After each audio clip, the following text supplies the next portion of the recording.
Friends, आप सबका दिल से बहुत बहुत शुक्रिया इस प्यार और सपोर्ट के लिए। आप लोग अपना प्यार इसी तरह बनाए रखिए क्योंकि हम आपके लिए रिबॉर्न से जुड़ी और रोमांचक एडवेंचरस कहानियाँ लगातार लाते रहेंगे। तो बिना देर किए चलिए कहानी शुरू करते हैं। यान वेंटाओ और यान वेंकाई की अचानक घर वापसी से यान परिवार को कुछ भी असामान्य महसूस नहीं हुआ। अंतर केवल इतना था कि सभी को लगा कि दोनों के आसपास का आभामंडल मजबूत हो गया है, जिससे वे और भी प्रभावशाली और चमकदार लगने लगे हैं। यान झिगाओ ने अपने सबसे छोटे बेटे और भतीजे को संतुष्टि से भरे चेहरे के साथ देखा, मन में सोचा कि युद्ध के मैदान में होने और भव्य दृश्यों और संरचनाओं को देखने से वास्तव में फर्क पड़ा है। इस जोड़े को देखें, उनकी भौहों के बीच की जगह में अब एक नया आत्मविश्वास और सहजता मौजूद है। उनकी आंखों में एक स्फूर्तिदायक भावना है जिसे आसानी से नजरअंदाज नहीं किया जा सकता है। यान वेंशियो को भी अपने दो छोटे भाइयों की उपलब्धियों पर खुशी महसूस हुई। यान परिवार के सबसे बड़े बेटे के रूप में उनके पिता ने उन्हें अपने भाइयों की उत्तरी सीमा की यात्रा के बारे में अंधेरे में नहीं रखा था। दोनों ने वहां महत्वपूर्ण योगदान दिया था और जहां वह खुश थे, वहीं उन्हें अपने कंधों का बोझ भी काफी हल्का महसूस हुआ। यह सचमुच अच्छा था, भविष्य में वह अकेले यान परिवार का समर्थन करने वाले अकेले व्यक्ति नहीं होंगे। यान परिवार में हर कोई बहुत प्रसन्न था, सिवाय इसके कि दूसरी शाखा के चेहरे बिल्कुल स्वाभाविक नहीं लग रहे थे। इसमें कोई मदद नहीं कर रहा था। यान वेंक्सियो, यान वेंजी, यान वेंताओ और यान वेंकई उम्र में इतने अलग नहीं थे, लेकिन अब जैसे जैसे अन्य तीन तेजी से निपुण होते गए, इसने केवल दूसरी शाखा के यान वेंजी को और अधिक औसत दर्जे का बना दिया। इसके अलावा यान वेंजी के लिए मैचमेकिंग में हाल की कठिनाइयों के साथ, यह अजीब होगा अगर यान जियुआन और सन परिवार खुश महसूस कर सके। यान वेंताओ और यान वेंजी के साथ कुछ देर बातचीत करने और हंसने के बाद बातचीत जियान परिवार द्वारा आयोजित भोज पर केंद्रित हो गई और पहले का जीवंत माहौल थोड़ा स्थिर हो गया। यह सुनकर कि उनकी पोती को भोज में महल की एक नानी ने एक मुश्किल स्थिति में डाल दिया है, ओल्ड मैडम ने तुरंत मैडम ली को संबोधित करते हुए कहा, भविष्य में आइए जियांग और गुओ परिवारों द्वारा आयोजित कम भोज में भाग लें। वे उच्च स्थिति के हैं और हम उन्हें भड़काने का जोखिम नहीं उठा सकते, इसलिए चलो दूर रहें। मैडम ली ने सहमति में सिर हिलाया। आज की घटनाओं के बाद वह जियांग परिवार से भी उतनी ही नाराज थी। असल में यह मैडम जियांग ही थी जिन्होंने जनता का ध्यान अपने परिवार पर केंद्रित करके और उसके बाद जो कुछ हुआ उसके लिए मंच तैयार करते हुए समस्या खड़ी की थी। कमरे में मौजूद अन्य लोगों की नजर दाओहुआ की ओर पड़ी। यान झिगाओ ने अपने होंठ हिलाए लेकिन अंततः चुप रहे। हालांकि उन्होंने सोचा कि एक महिला के लिए सार्वजनिक रूप से बहुत अधिक मुखर होना अच्छा नहीं है। इस बार नानी जिया वास्तव में बहुत दूर चली गई थी। अगर लड़की थोड़ी झगड़ालू थी तो ठीक, यह धमकाए जाने से बेहतर था। इस बार सामान्य रूप से गंभीर सन फैमिली ने भी ज्यादा कुछ नहीं कहा। यह देखने के बाद कि दाओहुआ ने आज बिना किसी हिचकिचाहट के महल की नानी को घुटने टेकने और सार्वजनिक रूप से माफी मांगने के लिए मजबूर किया, वह अब अपनी भतीजी को भड़काना नहीं चाहती थी। अपने आसपास हर किसी के हाव भाव में बदलाव से अनजान, दाओहुआ बूढ़ी मैडम के पास बैठी थी, उसकी निगाहें अपने तीसरे और चौथे भाइयों के बीच आगे पीछे घूम रही थी। काफी देर के बाद आखिरकार उसे समझ में आया कि क्या गड़बड़ थी। हालांकि उसका तीसरा भाई अच्छी आत्माओं में लग रहा था, लेकिन उसकी भौहों के बीच बीमारी का नामात्र का निशान दिखाई दे रहा था। पहले तो उसने सोचा कि उनकी थकान इन 2 महीनों में लगातार यात्रा करने के कारण हुई है, लेकिन करीब से देखने पर उसे कुछ और ही पता चला। उसका तीसरा भाई घायल हो गया। इस विचार के साथ दाओहुआ तुरंत मुस्कुराया और कहा, दादी, तीसरा भाई और चौथा भाई अभी अभी अपनी सैन्य सेवा से लौटे हैं। वे थके हुए होंगे, क्यों न उन्हें वापस जाकर पहले आराम करने दिया जाए। बूढ़ी मैडम ने तुरंत सिर हिलाया, हाँ हाँ हाँ, जाओ और आराम करो। तुम दोनों को देखो, तुम दोनों का वजन बहुत कम हो गया है। तुम्हें इस समय अधिक समय तक घर पर रहना होगा और ठीक से स्वस्थ होना होगा। यान वेंकई और यान वेंताओ ने तुरंत उत्तर दिया, हम वैसा ही करेंगे जैसा दादी कहेंगी। इसके तुरंत बाद वे बूढ़ी मैडम के कमरे से चले गए। आज उनके लौटने पर उन्हें पता चला कि सलाहकार जियांग उन्हें ढूंढ रहे थे। उसके इरादों को भांपते हुए उन्होंने जल्दी से अपने कपड़े बदले और अपने पिता बड़े चाचा को उन्हें जियांग परिवार में ले जाने के लिए कहा। पिछले 2.5 महीनों के तीव्र तनाव ने उन्हें पूरी तरह से कमजोर कर दिया था, उन्हें वापस जाने और ठीक से ठीक होने की जरूरत थी। तीसरा भाई, चौथा भाई। जैसे ही वे आंगन से बाहर निकले, उन्होंने देखा कि दाओहुआ उनका पीछा कर रहा है। जैसे ही वह करीब पहुंची, उसने यान वेंताओ का हाथ पकड़ने और उसकी नब्ज जांचने के लिए हाथ बढ़ाया। दाओहुआ, तुम क्या कर रहे हो? यान वेंताओ की आंखें थोड़ी इधर उधर हो गईं, उसने अपना हाथ हटाने की कोशिश की, लेकिन अफसोस, दाहुआ की एक कड़ी नजर ने उसे रोक दिया और वह मदद के लिए केवल यान वेंकाई की ओर ही देख सका। यान वेंकाई ने कंधे उचकाए और उसे इसके बारे में कुछ नहीं कर सकते वाला लुक दिया। उन्होंने पहले कहा था कि वे तीसरे भाई के जहर को बड़ी बहन से ज्यादा देर तक छुपा नहीं सके। फिर भी उसने यह उम्मीद नहीं की थी कि उसे यह बात इतनी जल्दी पता चल जाएगी। थोड़ी देर के बाद दाहुआ ने नाड़ी लेना समाप्त कर दिया। उसने यान वेंताओ और यान वेंकाई की ओर देखा, फिर बिना एक शब्द कहे सीधे यान वेंताओ के क्वार्टर की ओर चली गई। दाहुआ को आगे बढ़ते हुए देखकर यान वेंकाई और यान वेंताओ ने एक असहाय नजर डाली और चुपचाप उनके पीछे चल दिए। जल्द ही वे तीनों वेंताओ के आंगन में पहुंचे। लिविंग रूम की मुख्य सीट पर बैठकर और गंभीर भाव से दो व्यक्तियों की ओर देखते हुए दाहुआ ने पूछा, अब मुझे बताओ, वास्तव में क्या हुआ? वेंताओ अभी भी थोड़ा संघर्ष करना चाहता था और एक मजबूर मुस्कान के साथ कहा, आपका क्या मतलब है, क्या हुआ? दाहुआ ने उसकी ओर देखा और बिना किसी अभिव्यक्ति के कहा, तुम्हें जहर क्यों दिया गया? तुम्हें किस जहर के संपर्क में लाया गया? वेंताओ ने अपना सिर नीचे कर लिया और चुप रहा। दाहुआ के अटल आचरण को देखकर यान वेंकाई दो बार हे हंसे और उत्तरी सीमा में अपने अनुभवों को विस्तार से बताया। राजकुमार ने अपने कई लोगों को सैन्य शिविर में रखा था, उनमें से एक उच्च पदस्थ प्रभावशाली दूसरे दर्जे का जनरल भी था। यह जनरल सिशान गांव के मामलों के बारे में जानता था और जिया टैंक के सैनिकों के एक डिप्टी कमांडर के साथ भी उसके अच्छे संबंध थे। उनके द्वारा भेजे गए हथियारों को देखने के बाद उसने तुरंत राजकुमार को संदेश भेजा। सौभाग्य से जियो येयांग ने उस गुप्त पत्र को पकड़ने के लिए किसी के लिए पहले से ही व्यवस्था कर ली थी, अन्यथा अब तक राजकुमार को सिशान गांव के बारे में सब कुछ पता चल गया होता। भले ही वे जानते थे कि जनरल राजकुमार के आदमियों में से एक था, सेना में उसकी उच्च प्रतिष्ठा के कारण वे उसे गिरफ्तार नहीं कर सके। साथ ही उनके पिछले कार्यों के कारण वह सतर्क हो गया। वह अपने भरोसेमंद सहयोगियों को हर जगह ले जाते थे और किसी भी निजी समारोह में शामिल नहीं होते थे, जिससे उनके लिए कार्य करने का अवसर ढूंढना मुश्किल हो जाता था। राजकुमार के लोगों से निश्चित रूप से निपटने की जरूरत थी और खबर को फिर से लीक होने से रोकने के लिए अंततः उनके पास शिविर में सैनिकों के लिए एक सार्वजनिक भोज के दौरान कार्रवाई करने के अलावा कोई विकल्प नहीं था। सीधे हत्या का सवाल ही नहीं उठता था, इसलिए जहर ही उनका एकमात्र विकल्प था। जैसा कि हुआ, लिटिल प्रिंस के पास जहर था, जो निगलने के 1 घंटे के भीतर एक व्यक्ति को चुपचाप मार देगा। हालांकि वह आदमी बेहद सतर्क था और उसने उनके द्वारा दिए गए किसी भी टोस्ट को पीने से इनकार कर दिया। अंत में तीसरे भाई ने व्यक्तिगत रूप से कदम रखा और उसके सामने जहरीली शराब पी ली, जिससे अंततः उसे अपनी सतर्कता कम करनी पड़ी और तीसरे भाई द्वारा इस्तेमाल किए गए कप से शराब पीना पड़ा। हालांकि तीसरे भाई ने तुरंत बाद में एक मारक दवा ले ली, लेकिन जहर इतना शक्तिशाली था कि उसने फिर भी उसके शरीर को नुकसान पहुंचाया। वृतांत सुनने के बाद दाहुआ क्रोधित होकर अचानक उठ खड़ा हुआ और बोला, तीसरे भाई, तुम इस तरह अपने जीवन के साथ कैसे जुआ खेल सकते हो? वेंताओ ने शर्मीली मुस्कान के साथ उत्तर दिया, लेकिन मैं अब ठीक हूं, है ना? दाहुआ की भौहें तन गईं जब उसने कहा, हो सकता है कि अभी भी आपकी जान बची हो, लेकिन जहर से आपका शरीर क्षतिग्रस्त हो गया है। अब आप ठीक महसूस कर सकते हैं क्योंकि आप युवा हैं, लेकिन जैसे जैसे आप बड़े होंगे, अपने बिस्तर तक सीमित रहने के लिए तैयार रहें। यह सुनकर वेंताओ चिंतित हो गया, क्या यह सचमुच इतना गंभीर है? यान वेंकाई भी जल्दी से दाहुआ के पास पहुंचे, चापलूसी से मुस्कुराते हुए कहा, प्रिय बहन, तीसरा भाई जानता है कि वह गलत था। उसे झू परिवार ने उकसाया था और वो जल्द से जल्द अपना नाम बनाना चाहता था। इन शब्दों पर वेंताओ ने यान वेंकाई की ओर घूर कर देखा, जबकि दाहुआ चुप हो गया।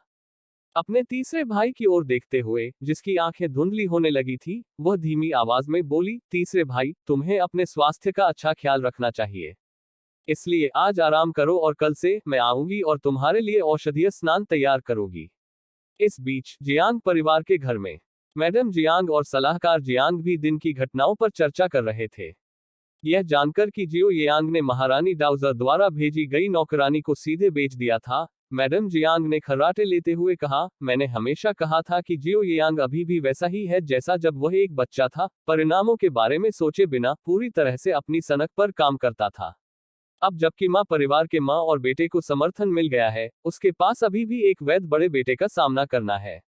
ऐसी स्थिति में महारानी डोवगर के साथ मधुर व्यवहार करने के बजाय वह उसकी दयालुता की भी उपेक्षा करता है।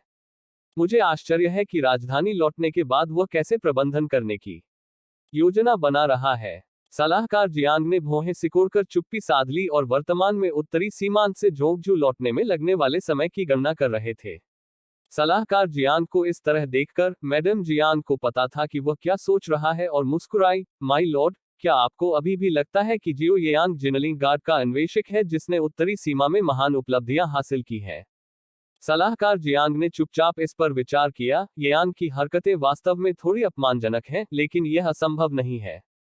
मैडम जियांग ने अपना सिर हिलाया। मुझे नहीं लगता कि ऐसा है। हम पिछले कुछ समय से झोंकझू में हैं, और लड़के ने ग्लास फैक्ट्री स्थापित करने के अलावा जो एकमात्र काम किया है, उसका और क्या महत्व है? सलाहकार जियांग, भले ही हमें अभी भी अधिक ध्यान देने की आवश्यकता है। मैडम जियांग ने एक पल के लिए विचार किया और कहा, यहाँ अनुमान लगाने के बजाय उसे हमारे आवास पर क्यों नहीं बुलाया जाए और व्यक्तिगत रूप से जांच क्यों न की जाए? सलाहकार जियांग ने सिर हिलाया। मैडम ने अच्छी बात कही है, लेकिन उन्हें बुलाने की कोई जरूरत नहीं है। अब जब आप और वान यंग यहाँ आ गए हैं, तो उनके लिए यह उचित है कि वे आएं और मुलाकात करें, संभवतः अगले कुछ दिनों के भीतर। बोलते हुए वह रुका, फिर मैडम जियांग की ओर देखा। नानी जिया के साथ क्या डील हुई है? किस वजह से उसने यान परिवार की मिस यान को अचानक परेशान कर दिया? मैडम जियांग ने गुस्से में कहा, क्या आपने मुझे मैडम ली के इरादों की जांच करने और यान भाइयों के ठिकाने के बारे में पूछने के लिए नहीं कहा था? नानी जिया भी शायद यान के बारे में जानने के लिए उत्सुक थी, और अक्सर महल में खुश होने के कारण वह बिना सोचे समझे बोल देती है। इसके साथ ही उसकी अभिव्यक्ति भी ठंडी हो गई। इसके बारे में बात करते हुए, मिस यान और जियो येयान काफी समान है, दोनों परिणामों की परवाह किए बिना कार्य करती हैं। उसने आज नानी जिया को सार्वजनिक रूप से घुटने टेकने के लिए मजबूर किया, न केवल महारानी डोवेगर के चेहरे पर बल्कि हमारे चेहरे पर भी थप्पड़ मारा। क्या वह वास्तव में सोचती है कि हम उसके पिता को नहीं संभाल सकते? सलाहकार जियांग ने अपनी भौहें सिकोड़ ली। मिस यान वास्तव में थोड़ी बेशर्म है, लेकिन जहां तक महिलाओं के बीच के मामलों की बात है, तो बेहतर होगा कि आप उन्हें स्वयं संभालें। पुरुषों को शामिल न करें, अन्यथा चीजें नियंत्रण से बाहर हो सकती हैं। मैडम जियांग ने सिर हिलाया। मैं बस गुस्सा निकाल रही थी। मैं समझती हूँ कि दांव पर क्या है। सलाहकार जियांग, जब से नानी जिया आई है, आपको भविष्य में भी उसके साथ अक्सर संपर्क में रहना चाहिए। आप जानते हैं कि महारानी डोवेगर के इरादे क्या है? मैडम जियांग ने अनिच्छा का संकेत दिया। अतीत में जियो येयांग राजकुमार का एकमात्र वैध पुत्र था और हमारे जिंगवान के लिए योग्य होने के लिए पर्याप्त उच्च स्थिति वाला था। लेकिन अब कौन जानता है कि राजकुमार निवास का शीर्षक किसके सिर में जाएगा? सलाहकार जियांग भी चुप हो गए। काफी देर बाद उन्होंने कहा, आइए इंतजार करें और देखें। गुओ परिवार। मैडम गुओ भी गुओ जुएमिंग के साथ जियो येयांग द्वारा महारानी डाउजर द्वारा दी गई नौकरानियों को बेचने के मामले पर चर्चा कर रही थी। मैडम गुओ ने संतुष्टि के साथ कहा, मुझे महारानी डाउजर द्वारा चुनी गई 4 नौकरानियों के बारे में पता है, वे वास्तव में उत्कृष्ट दिखती हैं। येयांग लौट आई और उसने तुरंत 2 को बेच दिया, जिससे पता चलता है कि वह वासना के लिए समर्पित व्यक्ति नहीं है। गुओ जुएमिंग ने सिर हिलाया। मैडम गुओ ने हंसते हुए कहा, जब मैंने पहले मिस यांग को देखा था, तो मुझे कुछ चिंताएं थी। डर था कि येयांग उसकी सुंदरता से लुभा जाएगी, लेकिन अब मैं थोड़ा आराम कर सकती हूँ। गुओ जुएमिंग ने झिझकते हुए कहा, यह सच है कि भाई येयांग को महिलाओं का शौक नहीं है, लेकिन जैसे ही वह वापस लौटे, उन्होंने 2 नौकरानियों को पीट पीट कर अधमरा कर दिया और उन्हें बेच दिया। क्या उनका स्वभाव कुछ ज्यादा ही क्रूर और हृदयहीन नहीं है? मैडम गुओ चुप हो गई। चूंकि मैं निंगमैन प्रांत में आई हूँ, येयांग के लिए यह उचित है कि वह वापस आकर मुझसे मिले। हम उससे मिलने के बाद देखेंगे कि वह वास्तव में क्या बन गया है। गुओ जुएमिंग ने अचानक पूछा, माँ, जियांग परिवार भी निंगमैन प्रांत में आया है। आपको क्या लगता है कि भाई येयांग सबसे पहले किससे मिलेंगे? बिना कुछ सोचे मैडम गुओ ने उत्तर दिया, स्वाभाविक रूप से हमारा परिवार। यान निवास। वेंताओ के आंगन से हर्बल औषधि की घनी खुशबू आ रही थी।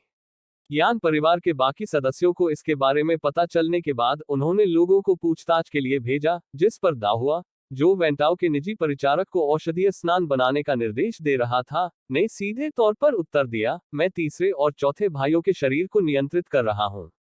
यह सुनकर बाकी सभी लोगों ने ध्यान नहीं दिया। परिचारक को पढ़ाने के बाद दाहुआ वेंताओ के कमरे में दाखिल हुआ। जैसे ही उसने प्रवेश किया, वेंताओ और वैनकाई, जो औषधीय बैरल में भीग रहे थे, अपने नंगे ऊपरी शरीर को ढकने के लिए बेताब थे। मूल रूप से केवल वेंताओ भीग रहा था, लेकिन तब दाओहुआ ने सोचा कि वेंकई भी 2 महीने से अधिक समय से यात्रा कर रहा था, इसलिए उसने उसके शरीर को बहाल करने के लिए औषधीय स्नान का एक बर्तन भी तैयार किया था। वेंकाई ने सीधे चिल्लाकर कहा, बड़ी बहन तुम क्या कर रही हो? जल्दी से बाहर जाओ, तीसरे भाई और मैंने कपड़े नहीं पहने हैं। दाओहुआ ने बिना कुछ कहे अपनी आंखें घुमाई और दोनों पुरुषों की ओर पीठ कर ली। तीसरे भाई, आपके औषधीय स्नान के बाद मुझे अभी भी आपके मेरिडियन को साफ करने के लिए आपको कुछ और एक्यूपंक्चर उपचार देने की आवश्यकता है, इसलिए कपड़े पहनने में जल्दबाजी न करें। यह सुनकर वेंताओ की आंखें तुरंत चौड़ी हो गईं, कपड़े नहीं पहने। क्या यह अनुचित नहीं है? हालांकि वह एक बहन है, आखिरकार पुरुषों और महिलाओं के बीच अंतर होना चाहिए। दाओहुआ ने उत्तर दिया, आपको पूरी तरह से निर्वस्त्र नहीं किया जाएगा, आपको बस अपनी पीठ और अंगों को उजागर करना होगा। वेंताओ ने नीचे अपने शरीर की ओर देखा, उसकी पीठ और हाथ पैर मिलकर व्यवहारिक रूप से उसके पूरे शरीर का निर्माण करते थे। उसने निर्णायक रूप से अपना सिर हिलाया, चलो ऐसा नहीं करते, केवल औषधीय स्नान में भिगोना ठीक है। दाओहुआ ने जोर देकर कहा, तीसरे भाई, मैं एक डॉक्टर हूं, और आपकी बहन भी, मेरे सामने शर्माने की क्या बात है? इसके अलावा जब हम बच्चे थे तो मैंने कई बार गांव के लड़कों को नदी में नहाते हुए देखा है। उसकी बातें सुनने के बाद वेंताओ इतना शर्मिंदा हो गया कि उसने लगभग चाहा कि वह अपना सिर औषधीय स्नान में दफना दे। वेंकाई ने बगल में हंसते हुए कहा। दाओहुआ ने फिर से कहा, तीसरे भाई, अपने मजबूत शरीर को हल्के में मत लो और अपने स्वास्थ्य को नजरअंदाज मत करो। जियो येयान के पास जो जहर था वह मेरे गुरु द्वारा तैयार किया गया था, यह बेहद शक्तिशाली है। यदि आप अब अपने शरीर का ख्याल नहीं रखते हैं तो आप भविष्य में पीड़ित होंगे। थकलाने से पहले वेंताओ बहुत देर तक चुप रहा, तो क्या आप अपनी आंखें बंद कर सकते हैं? विरोध करने में असमर्थ दाओहुआ ने वेंताओ की ओर देखने से पहले अपना सिर अपने हाथ से ढांक लिया। तीसरे भाई, क्या तुम एक छोटी लड़की हो? आंखें बंद कर रहे हो? तुम्हें लगता है कि मैं एक परी हूं? भीगने का समय लगभग सही है, जल्दी करो और उठो, मुझे अभी भी बहुत काम करना है। इतना कहकर वह सीधे ठंडे बिस्तर पर चली गई और चांदी की सुइयां तैयार करने लगी। पिछले साल गु जियान के कुशल एक्यूपंक्चर को देखने के बाद से दाओहुआ ने उसे उसे सिखाने के लिए प्रेरित किया। गु जियान की शिक्षण पद्धति को वास्तव में बेहद सरल बताया जा सकता है। उन्होंने दाओहुआ को मानव शरीर का एक एक्यूपॉइंट चार्ट दिया और उसे इसे याद करने के लिए कहा। फिर उसने उसे अपने ऊपर एक्यूपंक्चर का अभ्यास करने दिया। गु जियान जब बहुत छोटा था तभी से एक परिचारक था और उसके शरीर में काफी मात्रा में विषाक्त पदार्थ जमा हो गए थे। जब तक सुई का स्थान सही था, एक्यूपंक्चर उसके लिए फायदेमंद था। दाओहुआ को पता था कि उसके मालिक को कुछ भी गलत न होने पर खुद में सुइयां चुभाना पसंद है, इसलिए उसने उस पर एक्यूपंक्चर का अभ्यास करने का विरोध नहीं किया। हालांकि एकमात्र चीज जिसने उस पर बहुत अधिक दबाव डाला वह सुइयों को गलत तरीके से लगाने का डर था। हेवन को पता था कि सीखने के शुरुआती दौर में उसकी नसें कितनी तनावग्रस्त थी। अत्यधिक दबाव में उसके पास बेतहाशा अध्ययन करने के अलावा कोई विकल्प नहीं था, और अब जैसे ही वह अपनी आंखें बंद करती, मानव शरीर पर एक्यूपॉइंट स्पष्ट रूप से उसके दिमाग में दिखाई देने लगते। उसके सुईवक कौशल में भी प्रारंभिक चरण से प्रगति हुई। जहां गु जियान सुई लगने के बाद थोड़ा सा डूब जाता था, अब जब उपचार के बाद गु जियान का चेहरा पूरी तरह से आराम हो जाता है। यहां तक गु जियान की उपस्थिति के बिना भी वह अब अकेले ही किसी का एक्यूपंक्चर कर सकती थी। हालांकि वेंताओ अनिच्छुक था, यह देखते हुए कि दाओहुआ ने पहले से ही सब कुछ तैयार कर लिया था। वह केवल अपने जांघिया और अंडरशिट पहने हुए ही धीरे धीरे और अनिच्छा से चल सकता था। अपना सिर उठाए बिना उसके दृष्टिकोण को देखते हुए दाओहुआ ने कहा, लेट जाओ। वेंताओ ने जैसा कहा गया था वैसा ही किया। उसके लेटने के बाद दाओहुआ ने यह देखकर गहरी सांस ली कि वह अच्छी तरह से ढका हुआ था। तीसरे भाई, अपनी शर्ट उतारो। आज मैं केवल तुम्हारी पीठ पर एक्यूपॉइंट की सुई लगाऊंगा। इस बात से राहत मिली कि उसे केवल अपनी शर्ट उतारने की जरूरत है। वेंताओ ने एक आह भरी और उसे उतारने के लिए लेट गया। अपने तीसरे भाई के कान थोड़े लाल हो गए देखकर दाओहुआ को यह थोड़ा मनोरंजक लगा, लेकिन उसने तुरंत अपना संयम वापस पा लिया और सुइयों को गंभीरता से लगाना शुरू कर दिया। वेंकाई ने अपने कपड़े वापस पहने और अपनी बहन को देखने आया, जो सुइयों को लगाने पर ध्यान केंद्रित कर रही थी। वह चुपचाप उसके पास खड़े होकर हल्के से चलने से खुद को नहीं रोक सका। थोड़ी देर के बाद वेंताओ सो गया। उसे देखकर वेंकाई को ईर्ष्या महसूस हुई और दाओहुआ के उपचार समाप्त होने के बाद बोलने से खुद को नहीं रोक सकी, बड़ी बहन, मुझे भी कुछ सुइयां देने के बारे में क्या ख्याल है? दाओ हुआ ने उसकी ओर तिरछी नजर से देखा, आप बहुत अच्छे आकार में हैं, आपको इसकी आवश्यकता नहीं है। वेनकाई चिल्लाया और कायम नहीं रहा, इसके बजाय उसने विषय बदल दिया, आपने पहले उल्लेख किया था कि आप व्यस्त थे, यह क्या है? जब दाओहुआ अपना सामान पैक कर रही थी, उसने उत्तर दिया, आज दोपहर मैं दादी गू और मास्टर को देखने के लिए ताओहुआ गांव जा रही हूँ। वेनकाई ने ओह ध्वनि निकाली और एक पल सोचने के बाद कहा, वापस जाते समय येयांग ने कई बार आपका जिक्र किया। जाने से पहले आप उससे क्यों नहीं मिलते? दाओहुआ ने एक पल के लिए अपनी पैकिंग रोक दी, अगर वह मुझसे मिलना चाहता है तो उसके पास निश्चित रूप से रास्ते हैं।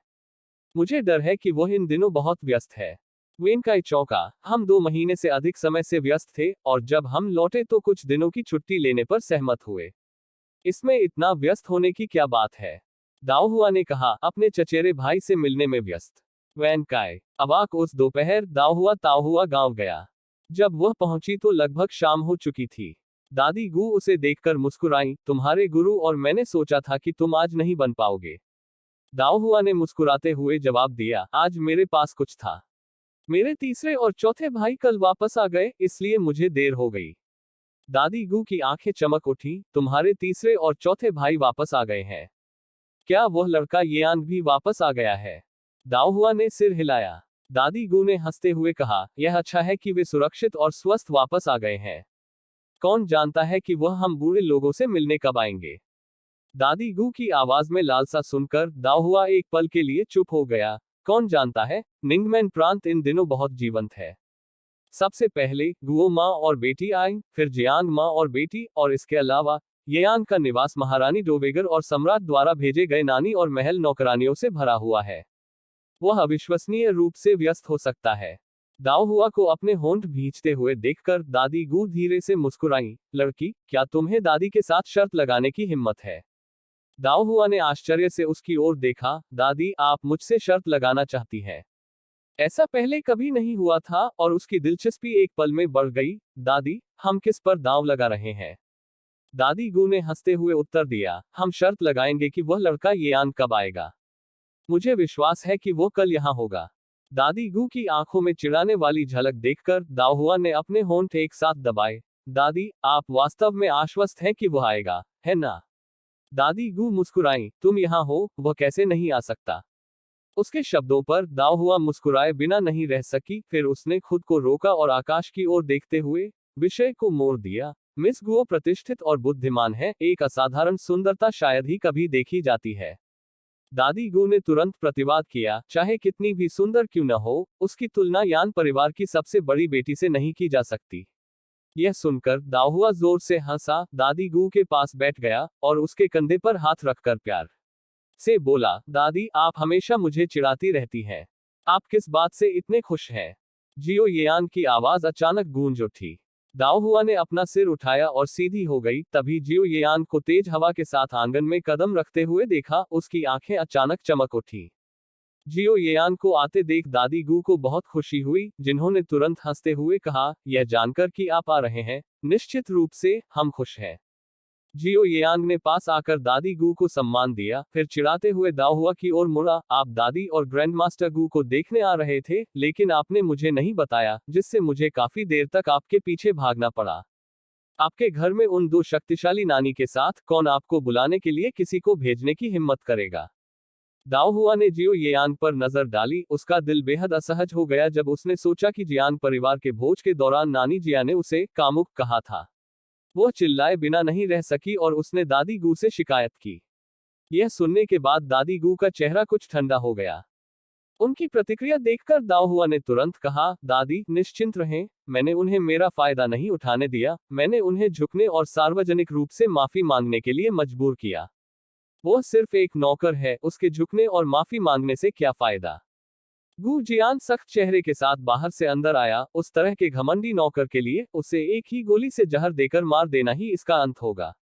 इन शब्दों पर दाओहुआ क्षण भर के लिए स्तब्ध रह गया। उसके स्वामी की उग्रता कुछ तीव्र लग रही थी।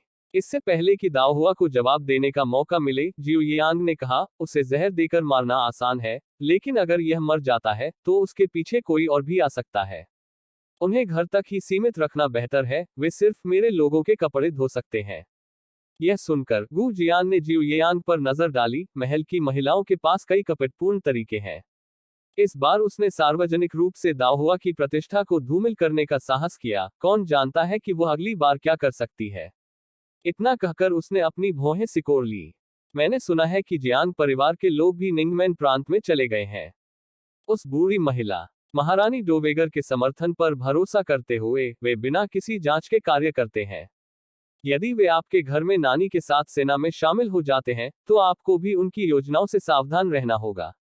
जियो येयांग मुस्कुराया। मास्टर गु, निश्चिंत रहें, ऐसा कुछ नहीं होगा। जियो येयांग को इतना आत्मविश्वास से भरा देखकर गु जियान ने अपने होंठ भींचे। ऐसा मत सोचो कि सब कुछ आपके नियंत्रण में है। इस दुनिया में कई चीजें हैं जिनसे बचाव करना असंभव है। यह बोलते हुए उनके चेहरे पर आत्मग्लानि के भाव उभर आए। अगर मैं उस वर्ष लापरवाह नहीं होता तो मेरी बहन को इतने वर्षों तक कष्ट नहीं सहना पड़ता। इन शब्दों पर दाओहुआ और जियो येयांग ने एक दूसरे पर नजर डाली। उनके भाव गंभीर हो गए। अपने भाई की आंखों में पछतावा देखकर दादी गु ने आह भरते हुए कहा, इतने साल हो गए, आप अभी भी इसका जिक्र क्यों करते हैं? इसके अलावा उस समय जो हुआ उसके लिए आप दोषी नहीं थे। यह बोलते हुए उसने जियो येयांग और दाओहुआ की ओर देखा। जियोजियन का मतलब यह है कि आप दोनों लापरवाह न हो, विशेष रूप से आप, येयांग। महारानी डोवेगर द्वारा भेजी गई नानी जिया ने आते ही दाओहुआ के प्रति शत्रुता दिखाई। आपको उस पर कड़ी नजर रखने की जरूरत है ताकि वह दाओहुआ को नुकसान पहुंचाने के लिए कुछ न करे। जियो येयान का रवैया गंभीर हो गया। दादी, मास्टर गु, निश्चिंत रहें, मैं निश्चित रूप से दाओहुआ की रक्षा करूंगा। उसने अपनी आंखें सिकोड़ ली और कहा, वह नानी जिया, अब से मैं उसे बाहरी दुनिया से संपर्क नहीं करने दूंगा। यह देखकर कि उसने उनकी बातों को दिल से लगा लिया, दादी गु और गु जियान ने और कुछ नहीं कहा। बगल में चुप दाओहुआ ने कुछ नहीं कहा। उसे यकीन नहीं था कि यह उसकी कल्पना थी, लेकिन उसने महसूस किया कि उसकी दादी और मालिक जियांग परिवार और महारानी डाउजर द्वारा भेजी गई नानी जिया से विशेष रूप से सावधान थे। जल्द ही कैजू ने आकर घोषणा की कि रात्रिभोज तैयार है। खाने की मेज पर गु जियान ने जियो येयांग की यात्रा के बारे में पूछा, क्या आपकी सीमा तक यात्रा सुचारू थी? जियो येयांग ने सिर हिलाया, सब कुछ बहुत आसानी से हो गया। जारी रखते हुए उन्होंने सीमा पर क्या हुआ इसका एक सिंहावलोकन दिया और अंत में मुस्कुराते हुए उन्होंने दाओहुआ की ओर देखा। इस बार हम टाटर्स के ग्रैंड प्रिंस को सफलतापूर्वक पकड़ने में कामयाब रहे। आपके द्वारा दी गई जिनसेंग फोर्टिफाइंग गोली के लिए धन्यवाद। उन्होंने बिना आराम किए कई दिनों तक दिन रात ग्रैंड प्रिंस ऑफ टाटर्स का पीछा किया था। अपनी ऊर्जा को फिर से भरने के लिए जिनसेंग फोर्टिफाइंग गोली के बिना वे उसे जीवित पकड़ने में सक्षम नहीं हो सकते थे। दाओहुआ ने हंसते हुए कहा, मैंने तुमसे कहा था कि मेरी जिनसेंग फोर्टिफाइंग गोली आपके काम आएगी। चूंकि यह उपयोगी थी, मैं भविष्य में आपात स्थिति में आपके लिए इन्हें और अधिक बनाऊंगा। जियो येयांग ने प्रस्ताव को अस्वीकार नहीं किया और मुस्कुराते हुए सिर हिलाया, ठीक है। दादी गु जियो येयांग की थाली में भोजन डालती रही। आपने 2 महीने से अधिक समय में उत्तरी सीमा से यात्रा की है, रास्ते में टाटर्स और जासूसों को पकड़ा है, आप थक गए होंगे। आओ, खुद को भरने के लिए और अधिक खाओ। अपने सामने भोजन के ढेर के कटोरे को देखकर जियो येयांग हंसने और रोने से खुद को नहीं रोक सका, लेकिन उसने फिर भी अपना सिर छिपा लिया और गंभीरता से खाना शुरू कर दिया। लगभग खत्म होने के बाद उन्होंने बोलना जारी रखा। सिशान गांव के हथियारों का इस्तेमाल युद्ध के मैदान में किया गया था और 8वें राजकुमार के लोगों को निश्चित रूप से इसके बारे में पता होगा। एक बार जब उन्हें पता चल जाएगा तो वे अनिवार्य रूप से जांच करने के लिए फैंक्सी जाएंगे। यही कारण है कि हम जल्दी से वापस आ गए ताकि उन्हें हमारे पास कुछ भी पता लगाने से रोका जा सके। सम्राट के चाचा चाहते थे कि वह 8वें राजकुमार की शक्ति की गुप्त रूप से जांच करें, इसलिए जिनलिंग गार्ड के सदस्य के रूप में उनकी पहचान अभी तक उजागर नहीं की जा सकी। दाओहुआ ने हस्तक्षेप करते हुए कहा, सलाहकार जियांग हाल ही में मेरे तीसरे और चौथे भाइयों के बारे में पूछताछ कर रहे हैं। क्या वह आपकी भी जांच कर रहे हैं? जियो येयांग मंद मंद मुस्कुराया, उसे जांच करने दो। अब जब मैं वापस आ गया हूं तो उसे कुछ भी नहीं मिलेगा। सोने की खदानों की खोज से पहले ही उन्हें झेंझौ में जियांग परिवार की जनशक्ति की अच्छी समझ थी और उन्होंने लोगों के लिए उन पर नजर रखने की व्यवस्था की थी। अब हो सकता है कि वह जियांग परिवार की हर गतिविधि को नहीं जानता हो, लेकिन कम से कम इसका अधिकांश हिस्सा उससे छिपाया नहीं जा सकता था। जब से सलाहकार जियांग निंगमैन प्रांत पहुंचे, अंकल यान से मुलाकात के अलावा कोई अन्य विकास नहीं हुआ था। दाओहुआ, जब आप पहले गए थे तो आपने सैन्य शिविर में अनुभव प्राप्त करने का बहाना इस्तेमाल किया था। मुझे डर है कि इसे गवर्नर गुओ से छिपाना आसान नहीं होगा। जियो येयांग ने हंसते हुए कहा, जैसे ही मैं कल वापस आया, मैं अपने चाचा को देखने के लिए निंगमैन पास गया। वो मेरी देखभाल करेंगे। अब दाओहुआ को राहत महसूस हुई। जब तक उन्हें 8वें राजकुमार द्वारा निशाना नहीं बनाया गया, उनका परिवार और जियो येयांग जियांग परिवार की तरह खत्म नहीं होंगे, जिस पर अचानक हत्यारों ने हमला कर दिया। रात के खाने के बाद दाओहुआ और जियो येयांग ने आंगन में दादी गू और गू जियान के साथ बातचीत और हंसी मजाक में कुछ समय बिताया। एक बार जब दोनों बुजुर्ग आराम करने के लिए अपने कमरे में वापस चले गए, जियो येयांग दाओहुआ के करीब झुक गया। पीच ब्लॉसम वाइन के बारे में क्या, जो हमने एक साथ बनाई थी? दाओहुआ ने सिर झुकाकर उसकी ओर देखा और मुस्कुराई, तुम्हें अब भी वह याद है? जियो येयांग, बेशक, हमने इसे एक साथ बनाया है। दाओहुआ, क्या आप इसे अभी पीना चाहते हैं? जियो येयांग ने सिर हिलाया, मैं इसका स्वाद लेना चाहता हूं। दाओहुआ ने उस पर एक नजर डाली और रसोई की ओर चला गया। जियो येयांग उसके पीछे पीछे चल रहा था। जल्द ही दाओहुआ ने रसोई के कोने से पीच ब्लॉसम वाइन का एक छोटा जार निकाला और जियो येयांग से कहा, आप 2 महीने से अधिक समय से इधर उधर भाग रहे हैं और आराम करने के बारे में नहीं सोचा। कल इसे पीने के बारे में क्या ख्याल है? जियो येयांग ने वाइन जार लेते हुए मुस्कुराते हुए ढक्कन खोला, वाइन की सुगंध महसूस की और दाओहुआ का हाथ पकड़ लिया। हमने 2 महीने से अधिक समय से एक दूसरे को नहीं देखा है। आज रात बहुत खूबसूरत है, चलो बाहर चलते हैं और थोड़ी देर बैठते हैं और बात करते हैं। दाओहुआ ने उसकी ओर देखा और बिना कुछ कहे उसके पीछे पीछे चला गया। अप्रैल के अंत में मौसम पहले से ही थोड़ा गर्म था, लेकिन जैसे ही दोनों आंगन से बाहर चले गए और पहाड़ी हवा को महसूस किया, यह अभी भी आराम से ठंडा था। जल्द ही वे पहाड़ पर जियो मंडप पर पहुंचे। दी फू ने रंगीन ग्लेज लैंप को ठीक से रखने के बाद वांग मैनमैन को लिया और चला गया। मास्टर और मिस यान ने इतने लंबे समय से एक दूसरे को नहीं देखा है, उन्हें बात करने दीजिए। इतनी देर से आपका क्या मतलब है? अभी तो केवल 2 महीने ही हुए हैं। क्या आपने यह कहावत नहीं सुनी है, एक दिन का अंतर 3 पतझड़ जैसा लगता है? जरा सोचिए कि मास्टर और मिस यान को एक दूसरे को देखे हुए कितने पतझड़ हो गए हैं। उनके शब्द हवा के झोंके में मंडप में चले गए और दाओहुआ ने जियो येयांग की और देखा, आप दी फू को थोड़ा प्रबंधित क्यों नहीं करते? सुनो वह क्या कह रहा है। जियो येयांग मंडप में बैठ गया और हंसा, वह जो कह रहा है वो निश्चित रूप से मेरे दिल में है। फिर उसने दाओहुआ की ओर देखा, इस दौरान मैं हर दिन तुम्हारे बारे में सोचता था, अपना काम खत्म करने और तुम्हें देखने के लिए वापस आने के लिए उत्सुक था। कि क्या तुम्हें मेरी बिल्कुल भी याद नहीं आती? दाओहुआ उनके सीधे सवाल से हैरान रह गया। उसने जियो येयांग की ओर देखा, फिर मंडप से बाहर चला गया और बाहर झूले पर बैठ गया। यह देखकर जियो येयांग ने तुरंत पीछा किया, थोड़ा आगे बढ़ो, मुझे भी झूले पर बैठने दो। दाओहुआ नहीं हिला, नहीं, अगर आप बैठे और झूला इसे सहन न कर सके, तो अगर मैं गिर गया तो हम क्या करेंगे? जियो येयांग ने हंसते हुए कहा, मेरे यहाँ रहते हुए मैं तुम्हें कैसे गिरने दे सकता हूँ? Exclamation question mark, exclamation question mark. मेरे यहाँ रहते हुए मैं तुम्हें कैसे गिरने दे सकता हूँ? इस तरह के बॉयफ्रेंड शक्ति भरे बयान को सुनकर दाओहुआ का मूड अचानक बढ़ गया। उसने जियो येयांग को तिरछी नजर से देखा, अपने पैरों को हवा में लटकने दिया और खुद हंसते हुए झूले पर झूलने लगी। यह देखकर जियो येयांग ने अपने हाथ में पकड़े शराब के जार को जमीन पर रख दिया, फिर झूले को धक्का देने में मदद करने के लिए दाओहुआ के पीछे खड़ा हो गया। दाओहुआ ने पीछे मुड़कर उसकी ओर देखा और एक पल सोचने के बाद कहा, मैंने सोचा था कि आपके लौटने के बाद आप सबसे पहले जाएंगे और मैडम गुओ और मैडम जियांग को अपना सम्मान देंगे। जियो येयांग ने उदासीन स्वर में उत्तर दिया, चूंकि वे अब निंगमैन प्रांत में रह रहे हैं, भविष्य में मिलने के बहुत सारे अवसर होंगे। इस क्षण के लिए कोई जल्दी नहीं है। दाओहुआ की आंखें चंचलता से घूम गईं और उसने चिढ़ाया, क्या आप अपने 2 चचेरे भाइयों को देखने नहीं जाना चाहते, जो फूलों की तरह सुंदर और जेड की तरह गोरी है? जियो येयांग की अभिव्यक्ति रुक, उसके हाथों ने दाओहुआ की बाहों को मजबूती से पकड़ लिया, जिससे झूला रुक गया। चौंक कर दाओहुआ ने असंतुष्ट होकर जियो येयांग की ओर देखा, तुम क्या कर रहे हो? जियो येयांग आगे की ओर झुक गया, जिससे दाओहुआ की दूरी कम हो गई। जैसे ही दाओहुआ ने जियो येयांग के चेहरे को देखा, जो इतना करीब था फिर भी बहुत दूर लग रहा था, उसे थोड़ा असहज महसूस हुआ। उसने दूर जाने का इरादा किया, लेकिन उसके कंधों को जियो येयांग ने मजबूती से पकड़ रखा था। उसके पास उसकी नजरों से बचते हुए अपना सिर दूसरी ओर मोड़ने के अलावा कोई विकल्प नहीं था। दाओहुआ की शर्मिंदगी को देखते हुए जियो येयांग के होठों पर मुस्कान आ गई। वह उसके कान के पास झुका और मुस्कुराया, यान ये तुम मेरे सामने चचेरी बहन जियांग वानिंग को लाते रहे और अब तुमने चचेरी बहन जुएमिंग को भी शामिल कर लिया है। मैं तुमसे पूछना चाहता हूँ, क्या तुम्हें ईर्ष्या हो रही है?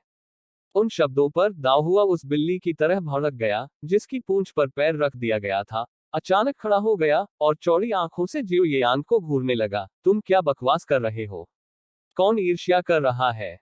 जियो येयांग ने फूले हुए दाहुआ को इत्मीनान से मुस्कुराते हुए देखा, एक शब्द भी नहीं कहा।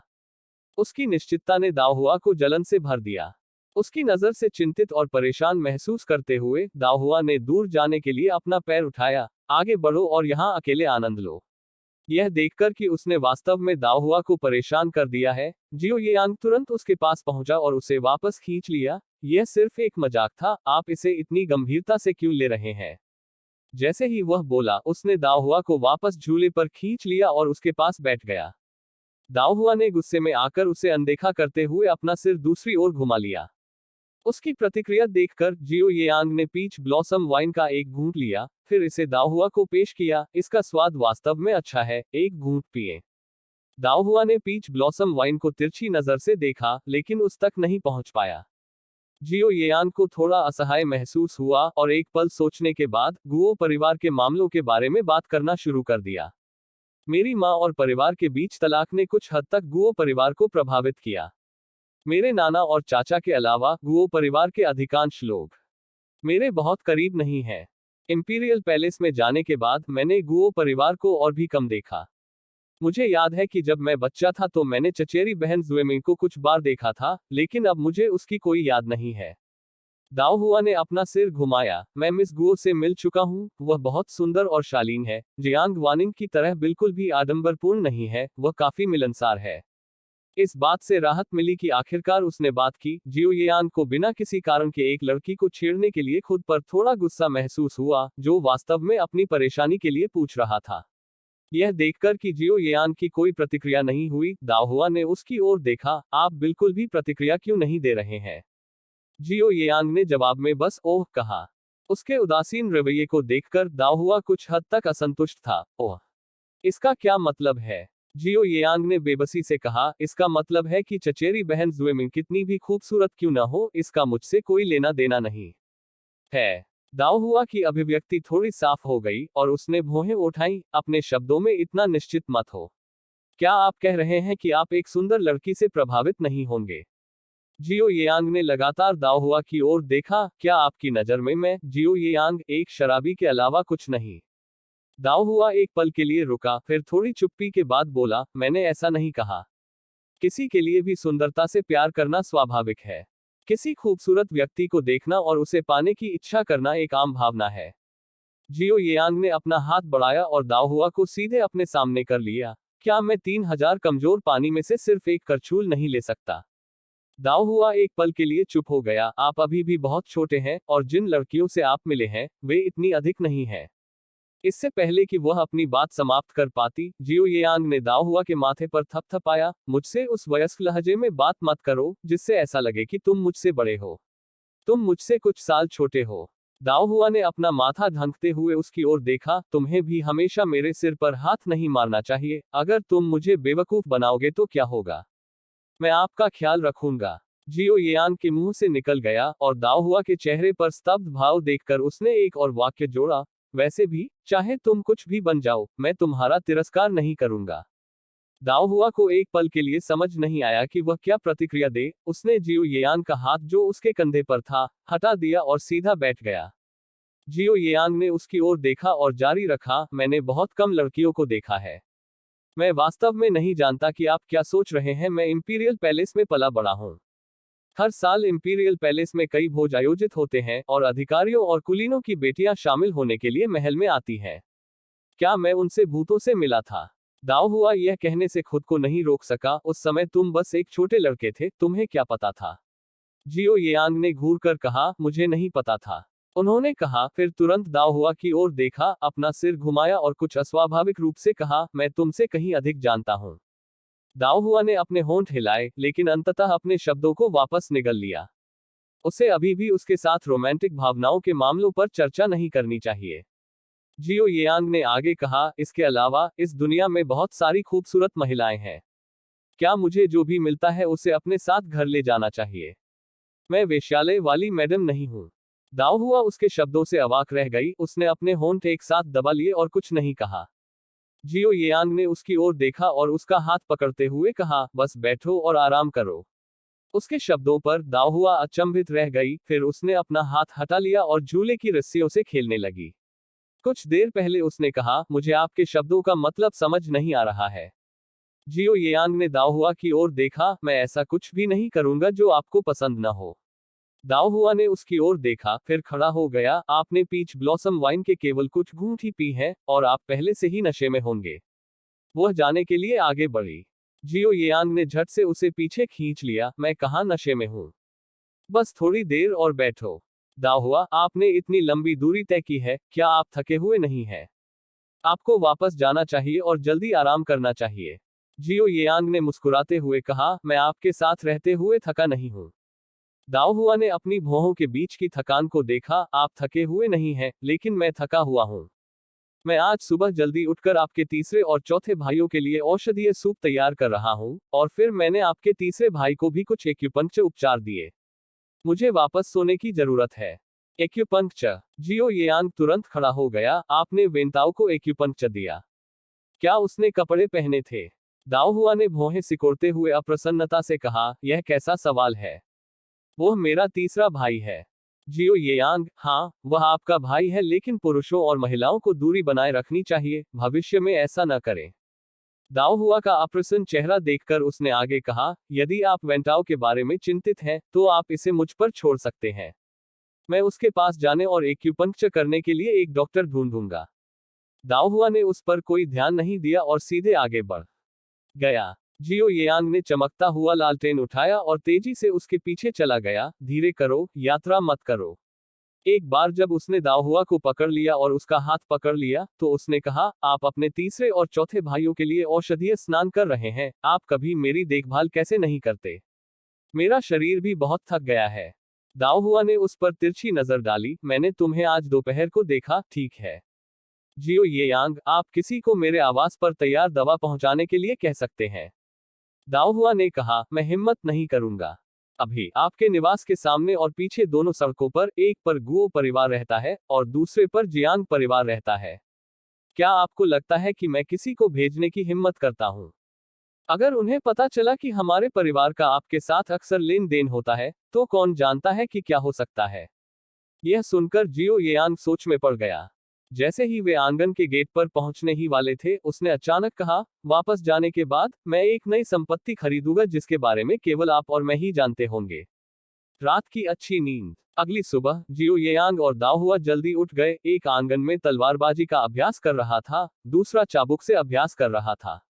प्रत्येक ने पर्याप्त अभ्यास कर लेने के बाद कुछ देर तक एक दूसरे के साथ छींटाकशी की। जियो येयांग, तुमसे किसने कहा था कि मेरे साथ नरमी बरतें? अगर मैंने ऐसा नहीं किया, तो आप 3 चालों तक नहीं टिक पाएंगे। मुझे कम मत समझो। आंगन में 2 बच्चों को जोर जोर से लड़ते हुए देखकर दादी गू अपनी आंखें आधी बंद करके मुस्कुराई।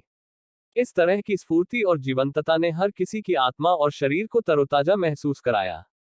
नाश्ते के दौरान दाओ हुआ ने गू जियान और दादी गू से कहा, दादी, मास्टर, मैं बाद में खेत में जियो येयांग के लिए औषधीय स्नान करने जा रहा हूं, ताकि वह आराम कर सके। गू जियान ने सिर हिलाया। 2 महीने से अधिक समय तक लगातार यात्रा करने के बाद अब उसके शरीर की देखभाल करने का समय आ गया है। दादी गू ने बातचीत की कमान संभाली, खेत में क्यों जाएं? बस इसे यही हमारे आंगन में तैयार करें। दाओ हुआ ने हंसते हुए कहा, दादी, दवा की गंध बहुत तेज है, मुझे डर है कि यह आपको परेशान करेगी। यह सुनकर दादी गू चुप हो गई। उनका शरीर पिछले कुछ समय से लगातार कमजोर होता जा रहा था। जियाओ जियान उसे हर दिन औषधीय सूप के कई कटोरे दे रही थी और अब वह वास्तव में दवा की गंध बर्दाश्त नहीं कर पा रही थी। नाश्ते के बाद दाओ हुआ और जियो येयांग पहाड़ से नीचे उतरे। उनके जाने के बाद गू जियान फार्मेसी गया, दवा कैबिनेट से आखिरी नुस्खा लिया और उसके दिल में तात्कालिकता महसूस हुई। वसंत की शुरुआत से उसकी बहन का स्वास्थ्य दिन ब दिन गिरता जा रहा था और उन्हें उसकी दवा के लिए लिंगजी और ऊन फूल की जड़ की आवश्यकता थी। हालांकि ये सामग्रियां मिलना मुश्किल था और उसके पास कोई स्टॉक नहीं बचा था। सौभाग्य से जियाओ ने कुछ भेजे थे, लेकिन कुछ महीनों के बाद वे लगभग समाप्त हो गए थे। अब वो चिंतित था क्योंकि उसकी बहन की दवा की आपूर्ति खत्म हो रही थी और उसकी हालत में सुधार का कोई संकेत नहीं दिख रहा था। गु जियान भौहें सिकोड़कर दवा रसोई में ले गया और खुद ही उसे बनाना शुरू कर दिया। डोंगली ने यह देखकर एक पल के लिए सोचा और फिर पास आकर कहा, मास्टर, चिंता मत करो। राजकुमार ने पहले ही लोगों को सामग्री की खोज करने का निर्देश दिया है, मैडम की दवा खत्म नहीं होगी। गु जियान ने आह भरी, लिंगजी और ऊन फूल की जड़ इतने कम समय में इतनी आसानी से नहीं मिलती। कुछ देर की चुप्पी के बाद उन्होंने कहा, हम आज भी पहाड़ों में उनकी तलाश जारी रखेंगे। डोंगली ने अपने होंठ ऐसे हिलाए मानो बोलना चाह रहा हो, आपत्ति करना चाहता हो। बुजुर्ग मैडम के खराब स्वास्थ्य ने उन्हें चिंतित कर दिया, फिर भी हर दिन पहाड़ों और चोटियों पर जड़ी बूटियों की खोज करने वाले बुजुर्ग मास्टर ने भी उन्हें परेशान कर दिया। कैजू भी बहुत चिंतित था और बोलने से पहले झिझक रहा था, मास्टर, छोटे राजकुमार को अपने आदमियों से जड़ी बूटियों की खोज करने के लिए क्यों नहीं कहते? गु जियान ने अपना सिर हिलाया, हर्बल सामग्री ढूंढना कोई ऐसा काम नहीं है जो कोई भी कर सकता है। बाद में जब दवा तैयार हो गई और दादी गु ने इसे ले लिया, तो गु जियान डोंगली के साथ चला गया। पहाड़ की तलहटी में खेत में जियो येयांग औषधीय स्नान के बाद हल्का और आराम महसूस कर रहा था। कमरे से बाहर निकला और उसने आंगन में दाओ हुआ को शिकारी कुत्तों को प्रशिक्षण देते देखा। उन्होंने मुस्कुराते हुए कहा, क्या होगा यदि आप मुझे कुछ एक्यूपंक्चर उपचार भी दें? दाओ हुआ ने उसकी ओर देखा, क्या आपने नहीं कहा कि लड़कों और लड़कियों को छूना नहीं चाहिए? मैं अपने तीसरे भाई पर भी एक्यूपंक्चर नहीं कर सकता, अकेले आप एक बाहरी व्यक्ति हैं। जियो येयांग कुछ देर के लिए शब्द भूल गया, फिर आगे बोला, मैं अलग हूं। दाओ हुआ को यह मनोरंजक लगा और वह हंसे बिना नहीं रह सका। उसने अपना सिर एक तरफ झुकाया और मुस्कुराते हुए उसे देखा, आप कैसे अलग हैं? उसने आंखें मटकाते हुए पूछा, क्या ऐसा हो सकता है कि तुम पुरुष नहीं हो? दाओ हुआ की चिढ़ाने वाली मुस्कान देखकर जियो येयांग ने तुरंत जवाब दिया, मैं पुरुष हूं या नहीं, क्या आप नहीं जानते? दाओ हुआ ने बड़ी बड़ी आंखों से देखा, अपने होठों को थोड़ा हिलाया, जवाब में कुछ जवाब देने का इरादा किया, लेकिन कुछ सोचने के बाद उसने इसके खिलाफ फैसला किया और शिकारी कुत्तों को प्रशिक्षण देना जारी रखा। दाओ हुआ को वापस नीचे आते देख जियो येयांग के होठों पर मुस्कुराहट फैल गई, उसकी भौहें हंसते हुए कुत्ते के प्रशिक्षण में शामिल होने से पहले आत्मसंतुष्टि में ऊपर उठ गई। जब लगभग दोपहर हो गई तो वे दोनों साथ शिकारी कुत्तों के साथ पहाड़ पर लौट आए। आंगन में प्रवेश करने पर दाओ हुआ ने चारों ओर देखा और देखा कि उसका मालिक वहां नहीं था। हैरान होकर उसने कहा, मास्टर कहाँ गए हैं? जब मैं कल पहुंची तो वह यहाँ नहीं थे और आपके आने के बाद ही वह बाहर से लौटे। वह किस काम में इतने व्यस्त हैं? जियो येयांग ने काइजू को पूछने के लिए बुलाया। कैजू ने कहा, बूढ़ा मालिक जड़ी बूटियां इकट्ठा करने गया था। जड़ी बूटियां इकट्ठा करना? दाओ हुआ आश्चर्यचकित लग रहा था। उसका औषधीय जड़ी बूटी का बागान उसके मालिक के अधीन था और जड़ी बूटियों के रोपण की उसकी जरूरतों को पूरा करने के लिए उसने पहाड़ के नीचे 10 एकड़ से अधिक औषधीय क्षेत्रों को विशेष रूप से साफ किया था। आमतौर पर वे अपनी जरूरत की जड़ी बूटियों में आत्मनिर्भर थे। कैजू ने समझाया, मैडम को अपनी दवा में लिंगजी और पॉलीगोनम मल्टीफ्लोरम की जरूरत है और इन दोनों को पहाड़ों में गहराई से चुना जाना चाहिए। जियो येयांग ने भौहें चढ़ाते हुए कहा, आपने मुझे पहले क्यों नहीं बताया? मैं उन्हें विभिन्न फार्मेसियों से खरीदने के लिए लोगों को भेज सकता था, और यदि वह विफल रहा तो मैं लोगों को उन्हें इकट्ठा करने के लिए पहाड़ों में भेज सकता था। गु जियान को खुद पहाड़ों में क्यों जाना पड़ा? एक क्षण की चुप्पी के बाद कैजू ने कहा, डोंगली ने निंगमैन प्रांत में फार्मेसियों के आसपास पूछा और यहां तक 2 बार प्रांतीय राजधानी भी गया, लेकिन कोई लिंगजी नहीं मिला। हमने कुछ पॉलीगोनम मल्टीफ्लोरम खरीदे, लेकिन दुर्भाग्य से वे बहुत पुराने नहीं थे। इसलिए बूढ़े मास्टर ने जड़ी बूटियों की तलाश के लिए खुद पहाड़ों में जाने का फैसला किया। दाओ हुआ ने अपनी भौहें सिकोड़ी, वास्तव में मास्टर को मुझे बताना चाहिए था, भले ही वह जड़ी बूटियों की तलाश में पहाड़ों में जाने का इरादा रखता हो। वह अपने बूढ़े हाथों और पैरों के साथ कितनी दूर तक जा सकता है? कैजू की ओर देखते हुए उसने पूछा, वे जड़ी बूटियां ढूंढने कहाँ गए थे? काइजू ने उत्तर दिया, निंगमैन दर्रे की ओर। पुराने गुरु ने कहा था कि वहां के गहरे जंगलों में अच्छी औषधीय जड़ी बूटियां पैदा होने की संभावना है। सोने की खदानों की तलाश में पहले उस क्षेत्र में जाने के बाद दाओ हुआ पहाड़ों के जोखिम भरे इलाके से अच्छी तरह वाकिफ था और चिंता किए बिना नहीं रह सका, क्या यह बकवास नहीं है? जियो येयान के चेहरे पर भी चिंता झलक रही थी। उनके हाव भाव देखकर कैजू ने तुरंत कहा, लिटिल प्रिंस और मिस यान को चिंता नहीं करनी चाहिए। डोंगली के साथ होने से कोई समस्या नहीं होगी। उसी समय दादी गू कमरे से बाहर आई और तीनों को एक साथ इकट्ठा देखकर मुस्कुराते हुए पूछा, तुम सब क्या बात कर रहे हो? कैजू ने तुरंत फुसफुसाया, मैडम को पुराने मास्टर के जड़ी बूटियां इकट्ठा करने के बारे में पता नहीं है। लिटिल प्रिंस और मिस यान को इसे चूकने नहीं देना चाहिए। मुस्कुराते हुए दाओ हुआ उसके पास गया। हम ज्यादा कुछ बात नहीं कर रहे थे, बस कैजू से पूछ रहे थे कि आज दोपहर के भोजन में क्या है। दादी गू मुस्कुराई, क्या तुम्हें कैजू द्वारा तैयार किए गए व्यंजन पसंद नहीं है? उसे जो कुछ भी तुम्हें पसंद हो उसे बनाने के लिए कहें। दाओ हुआ ने मुस्कुराते हुए सिर हिलाया, फिर दादी गू को कमरे में जाने में मदद की। जियो यांग ने डेफू को बुलाया और उसे निर्देश दिया कि गू जियान को खोजने के लिए किसी को निंगमैन दर्रे पर भेजा जाए। अंत में दादी गू के साथ बातचीत करने के लिए लौटने से पहले जैसे ही शाम ढलने लगी, गू जियान लौट आया। हंगामा सुनकर दाओ हुआ और जियो येयान कमरे से बाहर चले गए और देखा कि गू जियान को डोंगली द्वारा मिट्टी में ढका हुआ ले जाया जा रहा था, और उनके चेहरे तुरंत बदल गए। जैसे ही वे बोलने वाले थे, उन्होंने गू जियान को चुप रहने का इशारा करते हुए देखा। डोंगली गू जियान को वापस कमरे में ले गया, जहां उसने दर्द को सहजता से सहन किया और कहा, तुम्हें पता है, जब तुम बूढ़े हो जाते हो तो तुम्हारे पैर उतने फुर्तीले नहीं रहते। मैं लड़खड़ा गया क्योंकि मैं अपने पैरों पर खड़ा नहीं रह पा रहा था।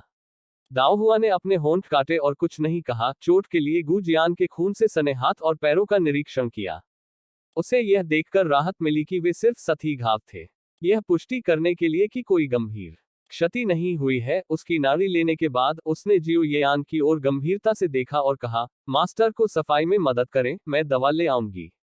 जब सभी लोग चले गए तो गू जियान ने अंततः राहत की सांस ली। वह लड़की, जब वह गंभीर होती है तो वास्तव में डराने वाली हो सकती है। यह देखकर कि वह ऐसे समय में भी मजाक के मूड में था, जियो येयांग ने उसकी चिंता कम की और डेफू को गर्म पानी तैयार करने के लिए भेजते हुए मुस्कुराते हुए कहा, आप अभी ध्यान दे रहे हैं, है ना? वह काफी गुस्से वाली हो सकती है। हर बार जब वह गुस्सा हो जाती है तो मुझे उसे मनाने में काफी समय लगाना पड़ता है। गू जियान ने उस पर तिरछी नजर डाली। उसके चेहरे पर असंतोष दिख रहा था। यदि आपने उसे उकसाया नहीं तो क्या वह पागल हो जाएगी? जियो येयांग अवाक रे गाया, no mouth face, deadpan face. दाओ हुआ गू जियान के घावों पर मरहम लगाने के लिए कुछ दवा लेकर आए और उसे लगाते समय उसने पूछा, मास्टर, क्या आप आश्वस्त हैं कि निंगमैन दर्रे पर लिंगजी है? पॉलीगोनम मल्टीफ्लोरम वास्तव में उपलब्ध है, क्योंकि पिछली बार जब उसने सोने की खदानों की खोज की थी तो उसे कुछ मिला था। गू जियान ने सिर हिलाया, मैं पहले भी कुछ जड़ी बूटी इकट्ठा करने वालों से मिला हूं, उनके पूर्वजों ने इसे वहां पाया था। बातचीत के बाद उन्होंने अपने शरीर पर लगी चोटों की जांच की। उन्होंने कहा, मेरी ज्यादातर चोटें सिर्फ खरोंचे हैं। उन्होंने कहा, मैं कुछ दिनों तक आराम करूंगा और फिर देखने जाऊंगा। दाओ हुआ ने जल्दी से कहा, अगर आप आराम से रहें तो बेहतर होगा, मास्टर। अभी जब मैं दवा ले रहा था, दादी ने पूछा कि आप कैसे हैं। यह सुनकर गू जियान बेचैन हो गया, तुमने अपनी बहन को मेरी चोट के बारे में नहीं बताया, क्या तुमने? दाओ हुआ, मैं ऐसा कहने की हिम्मत कैसे कर सकता हूँ? अगर दादी को पता चला कि तुम घायल हो गए हो, तो कौन जानता है कि वह कितनी चिंतित हो जाएंगी। गू जियान ने राहत की सांस ली, यह अच्छा है कि आपने कुछ नहीं कहा।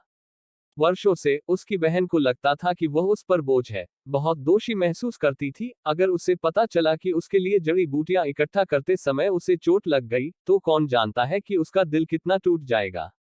थोड़ी देर सोचने के बाद दाओ हुआ ने कहा, दादी की दवा को बाधित नहीं किया जा सकता है। चूंकि हमें यकीन है कि निंगमैन दर्रे के पास पहाड़ों की गहराई में लिंगजी और पॉलीगोनम मल्टीफ्लोरम है, मैं इसकी तलाश करूंगा। आपको घर पर रहना चाहिए और दादी का साथ देना चाहिए। गू जियान ने भौहें चढ़ा दी, बहुत इच्छुक नहीं था।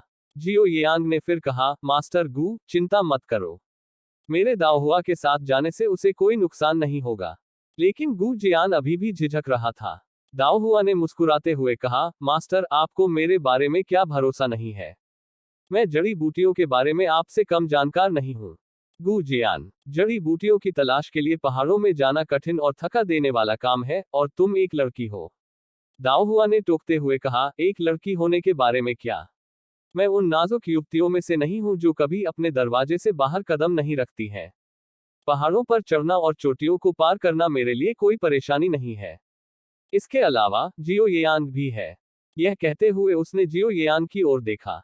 जियो यांग ने तुरंत मुस्कुराते हुए कहा, मास्टर गू, मैं पर्याप्त लोगों को लाऊंगा और मैं दाओ हुआ को थकने नहीं दूंगा। वो बस हमें रास्ता ढूंढने में मदद करेगी। अनुनय विनय के एक दौर के बाद गू जियान ने अंततः अपनी सहमति व्यक्त की। अपनी चोटों पर पट्टी बांधने और साफ कपड़े पहनने के बाद यह सुनिश्चित करने के लिए कि दादी को कुछ भी गलत न लगे, वह उन दोनों के साथ भोजन करने के लिए बाहर चला गया। जड़ी बूटियां इकट्ठा करने की यात्रा के कारण दाहुआ समय पर निंगमैन प्रांत नहीं लौट सका और उसने कारण बताने के लिए घर पर एक पत्र भेजा। फिर अगली सुबह उसने पुरुषों के कपड़े पहने, कुछ चीजें पैक की और जियो यान के साथ वांग मैनमैन और बीशी के साथ निंगमैन पास के लिए निकल पड़ी। जब दाओहुआ और जियो यांग पहाड़ों में जड़ी बूटियों की तलाश में थे, निंगमैन प्रांत में जियांग परिवार और गुओ परिवार जियो यांग की यात्रा की प्रतीक्षा कर रहे थे।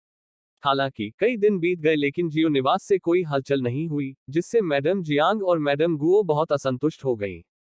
गुओ निवास। मैडम गुओ ने अपनी बेटी गुओ जुएमिंग से शिकायत की, क्या आपके पिता ने यह नहीं कहा कि यांग अब बड़ा हो गया है और होनहार है? क्या यह उसका होनहार होने का विचार है? वो शिष्टाचार के बारे में पहली बात नहीं समझता है। आखिरकार मैं शादी के बाद उसकी चाची हूँ। निंगमैन प्रांत में आने के बाद उसे हमसे मिलना चाहिए था, लेकिन वह अब कहाँ है? गुओ जुएमिंग ने उसे सौम्य आवाज में आश्वस्त किया, माँ, भाई यांग हमारे घर नहीं आए हैं, लेकिन वह दूसरों से मिलने भी नहीं आए हैं, है ना?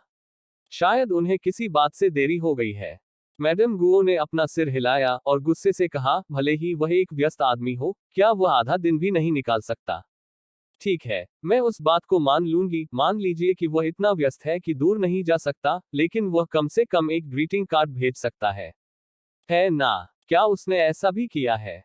इसे स्पष्ट रूप से कहने के लिए वह हमें बहुत महत्व नहीं देता है। अब गुओ जुएमिंग को नहीं पता था कि बातचीत कैसे जारी रखी जाए। ईमानदारी से कहूं तो भाई येयांग ने वास्तव में अपने शिष्टाचार की उपेक्षा की थी और वह क्रोधित होने के लिए अपनी मां को दोष नहीं दे सकती थी। एक पल की चुप्पी के बाद मैडम गुओ ने अपनी भरोसेमंद नानी को बुलाया और पूछा, चूंकि वह लड़का येयांग हमारे घर या जियांग निवास पर नहीं आया है, क्या वह कहीं और गया है? शायद यान परिवार। नानी ने अपना सिर हिलाया, हमारे लोग जियो निवास पर कड़ी नजर रख रहे हैं, हमने लिटिल प्रिंस को निकलते नहीं देखा है। मैडम गुओ ने अपनी भौहें सिकोड़ ली, वह लड़का पूरे दिन घर में क्या कर रहा है? वह थोड़ा रुकी, फिर बोली, क्या पिछले कुछ दिनों में कोई येयांग से मिलने आया है? नानी ने फिर से सिर हिलाया, नहीं। मैडम गुओ चुप हो गई। 17 या 18 साल का यह युवा लड़का, अपने जोश के चरम पर, जो हमेशा बाहर निकले बिना अंदर ही रहता था। क्या ऐसा हो सकता है कि जियो येयांग को कोई बीमारी हो? गुओ जुएमिंग का मुंह घूम गया और उन्होंने असहायता दिखाते हुए कहा, माँ, यदि आप भाई येयांग को देखना चाहती हैं, तो हम उन्हें मिलने के लिए निमंत्रण क्यों नहीं भेजते? मैडम गुओ ने निर्णायक रूप से अपना सिर हिलाया, नहीं, मैं उनका बड़ा हूँ, और वह मेरा कनिष्ठ है। यह वह होना चाहिए जो सक्रिय रूप से मुझे सम्मान देने के लिए आता है। अगर हम उत्सुकता से निमंत्रण भेजते हैं तो यह कैसा लगेगा? गुओ जुएमिंग, चूंकि यह मामला है, आइए धैर्यपूर्वक प्रतीक्षा करें, आप मामी हैं, और भाई येयांग के लिए यह उचित है कि वह आए और आपसे मिले। मैडम गुओ नाराज हुई लेकिन चुप रही। जियांग निवास। मैडम जियांग जियांग वानिंग को जियो येयांग के बारे में भी बुरा बोल रही थी। मैंने मूल रूप से सोचा था कि विदेश में कुछ वर्षों की कठिनाई के बाद जियो येयांग ने व्यवहार करना सीख लिया होगा, लेकिन अब ऐसा लगता है कि वह बिल्कुल वैसा ही है जब वह एक बच्चा था, उसमें शिष्टाचार और माप की भावना की कमी है। इस तरह के व्यवहार के साथ वह रियासत के उत्तराधिकारी के पद के लिए जियो येचेन के साथ प्रतिस्पर्धा कैसे कर सकता है? जियांग वानिंग यह कहने से खुद को नहीं रोक सकी, माँ, मुझे लगता है कि भाई यांग बहुत बदल गया है, और जैसा आप बता रही हैं वैसा नहीं। मैडम जियांग ने तुरंत जवाब दिया, तो जब हम इतने लंबे समय से यहाँ हैं तो वह हमसे मिलने क्यों नहीं आए? जियांग वानिंग चुप हो गई और काफी देर के बाद उसने बुदबुदाया, शायद वह अपनी बेटी को देखना ही नहीं चाहता। मैडम जियांग ने भौहें चढ़ाईं, इससे आपका क्या मतलब है? जियांग वानिंग ने मैडम जियांग की ओर देखा, मैं इसे महसूस कर सकता हूँ, जोंगचू की इस यात्रा के बाद से भाई यांग बहुत दूर हो गए हैं। अपनी बेटी के चेहरे पर उदास भाव देखकर मैडम जियांग ने तुरंत उसे सांत्वना दी, ज्यादा मत सोचो। वह लड़का बचपन से ही ऐसा ही है, वह किसी के साथ बहुत अच्छा व्यवहार नहीं करता है। जियांग वानिंग ने मेज पर रखे फूलदान को एकटक देखा, तो भाई यांग के दिल में मेरा कोई वजन नहीं है, बाकी सभी की तरह। जब वे बच्चे थे तो वह हमेशा बातचीत शुरू करती थी और अब भी वही सच है। जब वह छोटी थी तो यह ज्यादा मायने नहीं रखता था, लेकिन अब जब वह बड़ी हो गई थी और एक युवा महिला थी, तो उसे हमेशा पहल करने में शर्मिंदगी महसूस होती थी। मैडम जियांग चुप हो गई। कुछ सोचने के बाद उसने एक भरोसेमंद नानी को बुलाया और पूछा, क्या तुमने नानी जिया से संपर्क किया जैसा मैंने तुमसे पूछा था? नानी ने अपना सिर हिलाया। मैडम, जियो निवास के गार्ड 1 इंच भी नहीं देते हैं, और वे हमारे लिए एक संदेश भी नहीं देते हैं। अगर हम बहुत बार जाते हैं, तो वे हाथ हिलाकर हमें भगा भी देते हैं।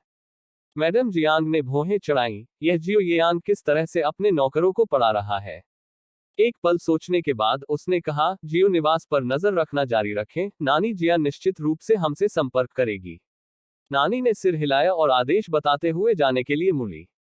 हालांकि मैडम जियांग को इस बात का एहसास नहीं था कि जिस नानी जिया से वह संपर्क करने की कोशिश कर रही थी, वह वर्तमान में स्तब्ध भाव के साथ गंदे कपड़ों का ढेर धो रही थी। दफू के जाने से पहले उन्होंने विशेष रूप से कहा कि जब तक वह कपड़े धोने का काम पूरा नहीं कर लेती, तब तक उसे खाना नहीं दिया जाएगा।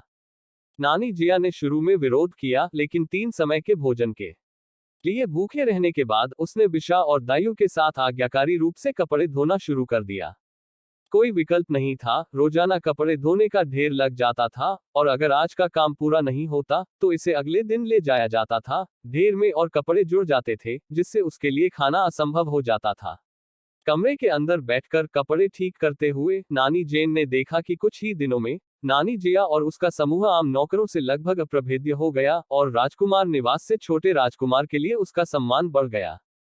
चूंकि मैडम माँ और उनके बेटे को वैध कर दिया गया था, लिटिल प्रिंस के लिए स्थिति आशावादी नहीं थी, क्योंकि प्रिंस निवास का शीर्षक अब उसका होने की गारंटी नहीं दी जा सकती थी।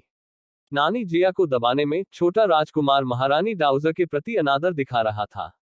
इस तरह से कार्य करने से या तो उसके पास दिमाग की कमी थी, या उसके दिल में आत्मविश्वास था और उसे महारानी डोवेगर के समर्थन की लालसा नहीं थी। कुछ दिन पहले हुई उस मुलाकात से यह स्पष्ट हो गया था कि छोटा राजकुमार एक दुर्जेय व्यक्ति था। उनकी अनकही लेकिन दुर्जेय आभा कुछ ऐसी थी जो उन्होंने केवल सम्राट और पर्याप्त शक्ति वाले कुछ चुनिंदा राजकुमारों में ही देखी थी। निंगमैन प्रांत के अन्य परिवार भी जियांग और गुओ परिवारों पर ध्यान दे रहे थे। वे उत्सुक थे कि जियो येयांग किसके करीब था। दुर्भाग्य से जियो येयांग ने खुद को नहीं दिखाया था, जिससे हर कोई निराश हो गया था। दाव हुआ और जियो येयांग ने कई दिनों तक अपने लोगों को गहरे पहाड़ों में ले गए, बहुत सारी औषधीय जड़ी बूटियां ढूंढीं, लेकिन तत्काल आवश्यक लिंगजी और हे शोबू कहीं नहीं दिखे। ऐसा लगता है कि हमें पहाड़ों में और गहराई तक बढ़ते रहने की जरूरत है। जियो येयांग ने पहाड़ी इलाके का सर्वेक्षण किया और दाव हुआ को जंगलों में गहराई तक ले जाना जारी रखा। जब उसे लगा कि उसका हाथ थोड़ा ठंडा है, तो उसने पूछा, क्या तुम्हें ठंड लग रही है? क्या तुम कपड़ों की एक और परत पहनना चाहती हो? दाव हुआ ने सिर हिलाया, मैं ठीक हूँ। उसने चिंता के साथ मंद रोशनी वाले जंगल की ओर देखा और पूछा, अगर हम आगे जाएंगे, तो क्या हमें बाघ और अंधे भालू जैसे भयंकर जानवरों का सामना नहीं करना पड़ेगा? जियो येयांग मुस्कुराया और दाव हुआ का हाथ कसकर पकड़ लिया। डरो मत, मैं यहाँ हूँ। दाव हुआ ने सिर हिलाया, आइए अब भी सतर्क रहें और जितना संभव हो सके जंगली जानवरों से बचने की कोशिश करें। जियो येयांग ने कहा, हमारे सामने हिडन गार्ड हैं जो हमें देख रहे हैं। अगर वे किसी जंगली जानवर को देखते हैं, तो वे हमें संकेत देंगे और हम उनसे बचेंगे। पूरी यात्रा के दौरान उनका समूह कई बार जंगली जानवरों से सीधे मुठभेड़ से बचता रहा। पहली बार उनका सामना एक काले भालू से हुआ, दूसरी बार एक बाघ से, और तीसरी बार सबसे खतरनाक भोजन की तलाश में भेड़ियों के एक झुंड से। सौभाग्य से हिडन गार्ड्स ने उन्हें जल्दी ही खोज लिया। अगर भेड़ियों की नजर उन पर पड़ी होती, भले ही वे बच जाते, तो संभावना है कि कोई घायल हो गया होता। जैसे ही पहाड़ों में रोशनी धीरे धीरे कम हो गई, दोपहर तक समूह एक हरे भरे घने चौड़ी पत्ती वाले जंगल में पहुंच गया। अपने चारों ओर नम हवा को महसूस करते हुए दाव हुआ ने जियो येयांग को खींचा। जियो येयांग ने पलटकर कहा, क्या हुआ? दाव हुआ ने कहा, क्या हर किसी ने इस जंगल की खोज की है, खासकर सड़ी हुई लकड़ी के आसपास? जियो येयांग ने सिर हिलाया, इशारा करने के लिए अपना हाथ उठाया और निम्नलिखित हिडन गार्ड आसपास में तितर बितर हो गए। दाव हुआ को जंगल की ओर अंदर जाते देख जियो येयांग ने तुरंत उसका पीछा किया। इसके तुरंत बाद वांग मैनमैन अचानक आश्चर्य से चिल्लाया। उसने कुछ मीटर दूर सड़ी हुई लकड़ी के टुकड़े के आधार की ओर खुशी से इशारा किया। उस क्षण तक दाव हुआ ने सड़ी हुई लकड़ी की ओर अपनी गति पहले ही तेज कर दी थी। आधार पर और सड़ी हुई लकड़ी के आसपास बैंगनी काले रंग में कई लिंगजी मशरूम उग रहे थे।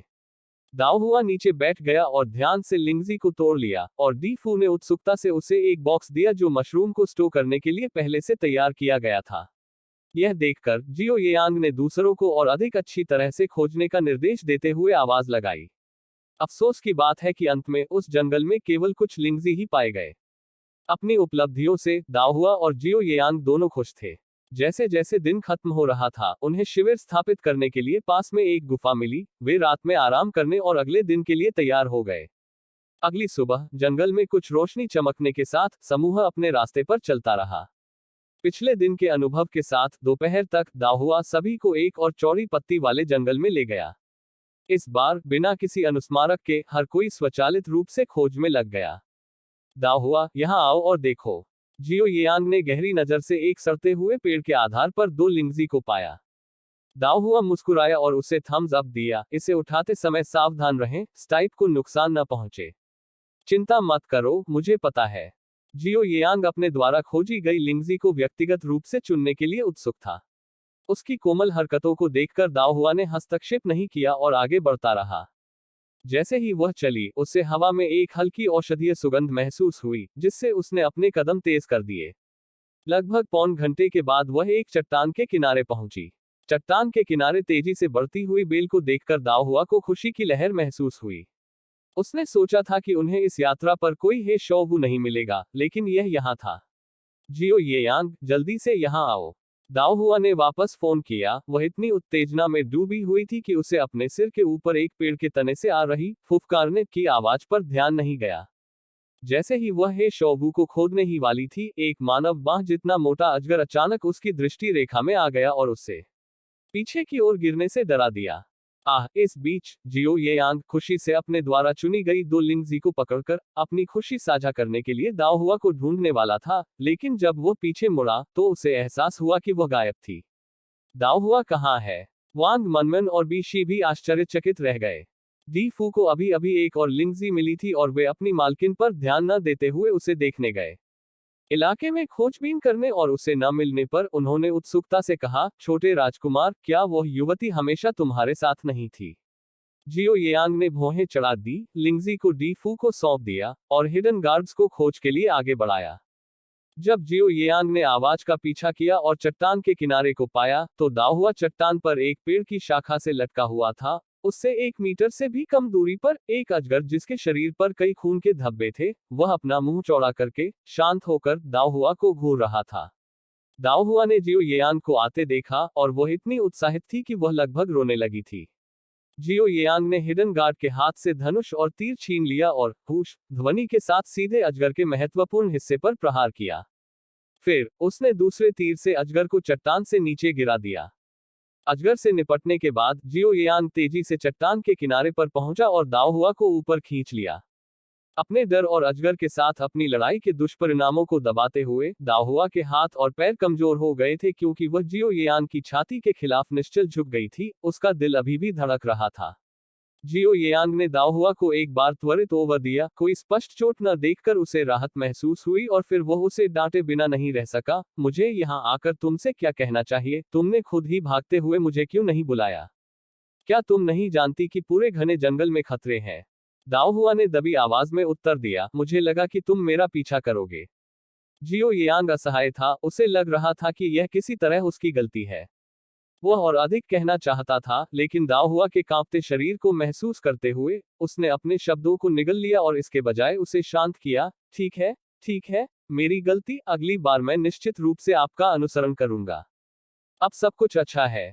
इतना कहते हुए उसने दाओ हुआ को कसकर गले लगा लिया, यह संकेत देते हुए कि उसे अब डरने की कोई जरूरत नहीं है।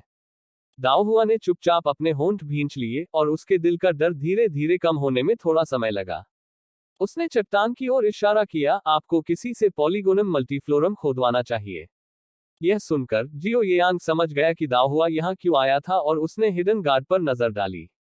हिडन गार्ड ने सिग्नल को पकड़कर तुरंत अपने लोगों को पॉलीगोनम मल्टीफ्लोरम को खोदने के लिए ले लिया। 1.25 घंटे बाद दाओ हुआ का मूड पूरी तरह से स्थिर हो गया। यह देखते हुए कि हिडन गार्ड ने अभी भी खुदाई पूरी नहीं की है, उसने जियो येयांग को उसकी मदद करने का संकेत दिया। वह वहां जाकर देखना चाहती थी। हालांकि जैसे ही वह खड़ी हुई, दाओ हुआ दर्द से रोने के अलावा कुछ नहीं कर सकी। दाओ हुआ को दर्द से पीला पड़ता देख जियो येयान को झटका लगा। क्या हुआ?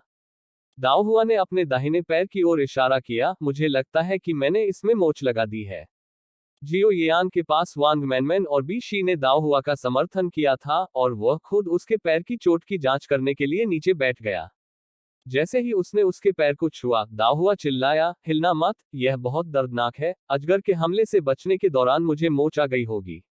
जियो येयांग ने इधर उधर देखा और दाओ हुआ को अपनी बाहों में लेकर खड़े होने से पहले एक पल के लिए सोचा, फिर तुरंत डेफू को निर्देश दिया, हम अभी एक घाटी से गुजरे हैं, हम रात के लिए वहीं डेरा डालेंगे। ऐसा कहने के बाद वह दाओ हुआ को घाटी के प्रवेश द्वार पर धारा तक ले गया। जलधारा पर पहुंचकर जियो येयांग ने धीरे से दाओ हुआ को नीचे उतारा, फिर अपने जूते और मोजे उतारने के लिए नीचे झुक गई। जैसे ही जूते और मोजे उतारे गए, दाओ हुआ का टखना लाल और सूजा हुआ दिखाई दिया। उसकी गोरी और नाजुक त्वचा की पृष्ठभूमि में यह असाधारण रूप से परेशान करने वाला लग रहा था। यह देखकर दाओ हुआ ने भौहें चढ़ाई, ऐसा लगता है कि यह विस्थापित हो गया है। फिर उसने जियो येयान की ओर देखते हुए पूछा, क्या तुम जानते हो कि हड्डी कैसे जोड़नी है? जियो येयांग ने पुष्टि करते हुए कहा, और दाओ हुआ के टखने की हल्की जांच के बाद पुष्टि की कि यह अपनी जगह से हट गया है और उससे कहा, यह थोड़ा दर्दनाक होगा, तुम्हें इसे सहना होगा। दाओ हुआ ने सिर हिलाया। जियो येयांग ने दाओ हुआ के पैर को अपने पैर पर रखा, एक हाथ ने उसके टखने को पकड़ लिया, दूसरे ने उसके पैर को पकड़ लिया। जब उसकी हथेली उसके पैर के तलवे को छू गई, तो दाओ हुआ गुनगुनाने के अलावा कुछ नहीं कर सका। जियो येयांग ने तुरंत पूछा, क्या हुआ? दाओ हुआ गुदगुदी। जियो येयांग चुप था, लेकिन एक पल के बाद उसने जानबूझकर उसके गुदगुदी वाले पैर के तलवे को खरोंच दिया। दाओ हुआ अब अपनी हंसी नहीं रोक सकी। तभी जियो येयांग ने चतुराई से और जल्दी से दाओ हुआ के विस्थापित टखने को वापस अपनी जगह पर स्थापित कर दिया। यह महसूस करते हुए कि उसके टखने में दर्द कम है, दाओ हुआ ने हल्की सी चीख निकाली और ध्यान से उसे हिलाया। जियो येयांग, यह कैसा है? दाओ हुआ ने मुंह बनाते हुए कहा, बहुत बेहतर। जियो येयांग ने धारा के पानी में एक रूमाल भिगोया और दाओ हुआ के टखने पर लगाया। हम इस बार मोच और चोटों के लिए कोई मरहम नहीं लाए हैं, इसलिए हम वापस आने के बाद ही दवा लगा सकते हैं। सौभाग्य से अब हमें लिंगजी और पॉलीगोनम मल्टीफ्लोरम दोनों मिल गए हैं, हम कल सुबह सबसे पहले निकल सकते हैं। दाओ हुआ ने सिर हिलाया। थोड़ी देर के बाद जैसे ही जियो येयांग गीला रूमाल फिर से लगाने वाला था, डेफू उसकी ओर भागा। उसे देखकर जियो येयांग ने तुरंत अपने शरीर का इस्तेमाल दाओ हुआ के नंगे पैरों को देखने से बचाने के लिए किया। उसकी नजर तेजी से डेफू की ओर थी। उसकी तीव्र दृष्टि को महसूस करते हुए डेफू कांप उठा और कई मीटर दूर से भी करीब नहीं जा सका। यह देखकर कि वह करीब नहीं आ रहा था, जियो येयांग ने सख्त चेहरे के साथ पूछा, क्या बात है? डेफो ने तुरंत जवाब दिया, द हिडन गार्ड ने अभी रिपोर्ट दी है, जिसमें कहा गया है कि मिस यान द्वारा पाया गया पॉलीगोनम मल्टीफ्लोरम 1000 साल पुराना हो सकता है। इस खबर पर दाओ हुआ की आंखें तुरंत चमक उठी, वास्तव में। और इसके साथ ही उसने उठने की कोशिश की। जियो येयांग ने तुरंत उसे रोका और डेफू से कहा, हमें मिल गया है, आप अपने व्यवसाय पर वापस जाएं। डेफू ने सिर हिलाया और भागने के लिए मुड़ा। दाओ हुआ उत्साहित, हजारों साल पुराना पॉलीगोनम मल्टीफ्लोरम, जियो येयांग, आइए एक नजर डालते हैं। जियो येयांग ने दाओ हुआ के पैर की ओर देखा, कोई जल्दी नहीं है, चलो तब तक इंतजार करें जब तक वे इसे खोद न लें। अभी के लिए चलो अपने पैर को ठंडा करना जारी रखें। ऐसा कहते हुए उसने कपड़े को फिर से गीला किया और दाओ हुआ के टखने पर फिर से लगा दिया। दाओ हुआ ने असहाय भाव दिखाया और पूछने से खुद को रोक नहीं पाया, क्या आप उत्सुक नहीं हैं? जियो येयांग ने उदासीनता से कहा, यह कहीं नहीं जा रहा है, इसे बाद में देखने की बात है। उसके पैर को देखते हुए दाओ हुआ ने अजगर के बारे में सोचा और बोला, 1000 साल पुराने पॉलीगोनम मल्टीफ्लोरम को खजाना माना जाता है ना? क्या आपको लगता है कि अजगर खजाने की रखवाली कर रहा था? यह सुनकर जियो येयांग हंसने से खुद को नहीं रोक सका और दाओ हुआ के माथे पर हल्के से थपथपाते हुए कहा, आप अपने खाली समय में पृथ्वी पर क्या पढ़ते हैं? एक अभिभावक जानवर। अगर यह वास्तव में होता तो क्या हम अभी भी यहाँ खड़े होकर बात कर रहे होते? डेहुआ लाफ्ड टू, राइट। कई बार कोल्ड कंप्रेस लगाने और आसमान में अंधेरा होते देखने के बाद जियो येयांग ने दाओ हुआ को उसके जूते और मोजे वापस पहनने में मदद करना शुरू कर दिया। पहले वह दाओ हुआ की चोट के बारे में बहुत चिंतित था, लेकिन अब उसे एहसास हुआ कि दाओ हुआ के पैर वास्तव में बहुत पतले और नाजुक थे, वह उन्हें आसानी से अपने हाथों में पकड़ सकता था। जल्दी करो। दाओ हुआ की आग्रह भरी आवाज सुनकर जियो येयांग अपने विचारों से बाहर निकला और जल्दी से उसके लिए अपने जूते और मोजे पहनने लगा। मास्टर, वे पॉलीगोनम मल्टीफ्लोरम जड़ें एक जोड़ी में आती हैं और अनुमान के अनुसार प्रत्येक आधा मीटर से अधिक लंबा है और 10 किलो से अधिक वजन का है। यह सुनिश्चित करने के लिए कि जड़ें बरकरार रहें, आंग यी और अन्य अभी भी सावधानी पूर्वक खुदाई कर रहे हैं। रात भर रुकने के लिए तंबू पहले से ही लगा हुआ था। जैसे ही जियो येयांग दाओ हुआ को वापस लाया, डेफू ने उसे पॉलीगोनम मल्टीफ्लोरम के बारे में सूचित करने के लिए जल्दबाजी की। दाओ हुआ ने मुस्कुराते हुए कहा, इस दवा से दादी के स्वास्थ्य में निश्चित रूप से सुधार होना शुरू हो जाएगा। जियो येयांग के चेहरे पर भी सुकून था। वह तहे दिल से कामना कर रहा था कि गू दादी, जो उसकी देखभाल करती थी और उससे प्यार करती थी, स्वास्थ्य और दीर्घायु का आनंद उठाएगी। कई घंटों तक खुदाई करने के बाद आंग यी और अन्य लोगों ने अंततः पॉलीगोनम मल्टीफ्लोरम जड़ों की जोड़ी का पता लगाया। जियो येयांग और दाओ हुआ को दिखाने के बाद उन्होंने सावधानीपूर्वक उन्हें एक बॉक्स में पैक कर दिया। दाओ हुआ ने आंग यी की ओर देखा, जब आप खुदाई कर रहे थे, तो क्या आपने पास में पॉलीगोनम मल्टीफ्लोरम के किसी युवा अंकुर को देखा? एंग यी एक पल के लिए रुके, इस अधीनस्थ ने ध्यान नहीं दिया। जियो येयांग ने पूछा, आप अंकुर किस लिए चाहते हैं? दाओ हुआ, उन्हें घर वापस रोकने के लिए। जियो येयांग, अभी अंधेरा है और रोशनी नहीं है। कल जब हम निकलेंगे तो उन्हें ढूंढने निकलेंगे। दाओ हुआ ने सिर हिलाया। अगले दिन की शुरुआत में, जब दाओ हुआ अभी भी तंबू में सो रहा था, आंग यी और कुछ अन्य लोग पॉलीगोनम मल्टीफ्लोरम के कई अंकुर लेकर वापस आए। जियो येयांग ने डेफू को उनकी अच्छी देखभाल करने के लिए कहा और फिर वांग मैनमैन को दाओ हुआ को जगाने के लिए भेजा। नहा धोकर और सूखा खाना खाकर सभी लोग पहाड़ छोड़कर घर लौटने के लिए तैयार हो गए। जैसे ही वे आगे बढ़ रहे थे, जियो येयांग स्वाभाविक रूप से दाओ हुआ के सामने बैठ गया। यह देखकर दाओ हुआ झिझक गया। यह देखकर कि दाओ हुआ काफी देर तक उसकी पीठ पर नहीं चढ़ा, जियो येयांग पीछे मुड़कर देखने के अलावा कुछ नहीं कर सका और कहा, तुम किसका इंतजार कर रहे हो? जल्दी करो और आगे बढ़ो। मैं तुम्हें ले जाऊंगा। दाओ हुआ, दरअसल मैं अपने आप चल सकता हूँ। आप अपने आप चलते हैं। क्या अब आपको अपना पैर नहीं चाहिए? जियो येयांग ने अपना सिर हिलाते हुए आग्रह किया, जल्दी करो, हमारा लक्ष्य आज रात तक ताओ हुआ गांव लौटने का है। दाओ हुआ ने उसके दाहिने पैर को देखा और अंत में जियो येयांग की पीठ पर चढ़ गया। वो जियो येयांग, मैं काफी भारी हूँ। यदि आप थक गए हैं, तो मुझे थोड़ी देर आराम करने दें। जियो येयांग ने हंसते हुए कहा, बस आराम से लेटे रहो। मैं तुम्हारा वजन संभाल सकता हूँ। दाओ हुआ, ओह, जियो येयांग, पहाड़ों में इन दिनों तुम्हें शायद ठीक से नींद नहीं आई, इसलिए अगर तुम्हें नींद आ रही है, तो बस मेरे कंधे पर झुक जाओ और सो जाओ। दाओ हुआ ने सिर हिलाया, जियो येयांग के कंधे पर अपना सिर झुकाया और उसके सिर के ऊपर गहरी, मंद रोशनी को देखते हुए, उसे शांति और दृढ़ता की एक असाधारण भावना महसूस हुई जब वह कभी कभी दूर से जानवरों की दहाड़ सुनती थी। वापसी की यात्रा में, क्योंकि उन्हें जड़ी बूटियों की खोज करने की आवश्यकता नहीं थी, हर कोई तेजी से चला और उस दोपहर पहाड़ की तलहटी तक पहुंच गया। पहाड़ से उतरने से ठीक पहले, डेफू ने वाहक कबूतर के माध्यम से उनका इंतजार कर रहे लोगों को एक संदेश भेजा, और बेस पर पहुंचने पर इंतजार कर रहे लोगों ने उनका स्वागत किया। जब आसमान पूरी तरह से अंधेरा हो गया तभी दाओ हुआ और जियो येयांग ताओ हुआ गांव लौट आए। दोनों की वापसी देखकर गू जियान का चेहरा खुशी से चमक उठा। हालांकि मुस्कान तुरंत गायब हो गई क्योंकि उसने चिंता के साथ पूछा, दाओ हुआ को क्या हुआ? जियो येयांग दाओ हुआ को आंगन में ले गया और चलते समय कहा, जड़ी बूटियों को इकट्ठा करते समय उसने अपना टखना मोड़ लिया। गू जियान ने भौहें चढ़ाई, तुम इतने लापरवाह कैसे हो सकते हो? अभी अपने कमरे में जाओ, मैं इसकी जांच करूंगा। दाओ हुआ ने मुस्कुराते हुए कहा, मास्टर चिंता न करें, मैं ठीक हूँ। जियो येयांग ने पहले ही हड्डी जोड़ दी है और मैं उस पर बर्फ लगा रहा हूँ। बस हर्बल प्लास्टर के कुछ प्रयोग से काम चल जाएगा। गू जियांग, बकवास बात करना बंद करो, पहले मुझे इसे खुद देखने दो। जियो येयांग दाओ हुआ को वापस कमरे में ले गया, उसे बिस्तर पर लिटा दिया और उसे आरामदायक बना दिया। गू जियान उसके बगल में बैठ गया और सख्त चेहरे के साथ दाओ हुआ के घायल पैर की जांच करने लगा। गू जियान की गंभीरता को देखकर दाओ हुआ ने माहौल को शांत करने की कोशिश में मुस्कुराते हुए कहा, मास्टर, इस बार हम भाग्यशाली थे। हमें न केवल लिंगजी मिला, बल्कि हमें सहस्राब्दी पुराना पॉलीगोनम मल्टीफ्लोरम भी मिला। जैसे ही उसने कुछ कहा, दाओ हुआ घबरा गई। गू जियान ने अजीब तरह से अपना हाथ हटा लिया, मैंने गलती से बहुत अधिक बल लगा दिया। अपने शिष्य की दोषपूर्ण दृष्टि देखकर उन्होंने असहजता से अपनी नाक को छुआ। तुम्हारे पैर में कोई बड़ी समस्या नहीं है, लेकिन तुम्हें अभी भी ठीक से ठीक होने की आवश्यकता है। मेरे पास मोच के लिए एक विशेष प्लास्टर है, मैं तुरंत जाकर तुम्हारे लिए इसे ले आता हूँ। बोलने के बाद उन्होंने वांग मनमन की ओर देखा। आप इसे लेने के लिए मेरे साथ आइए। फिर वो तेजी से कमरे से बाहर चला गया।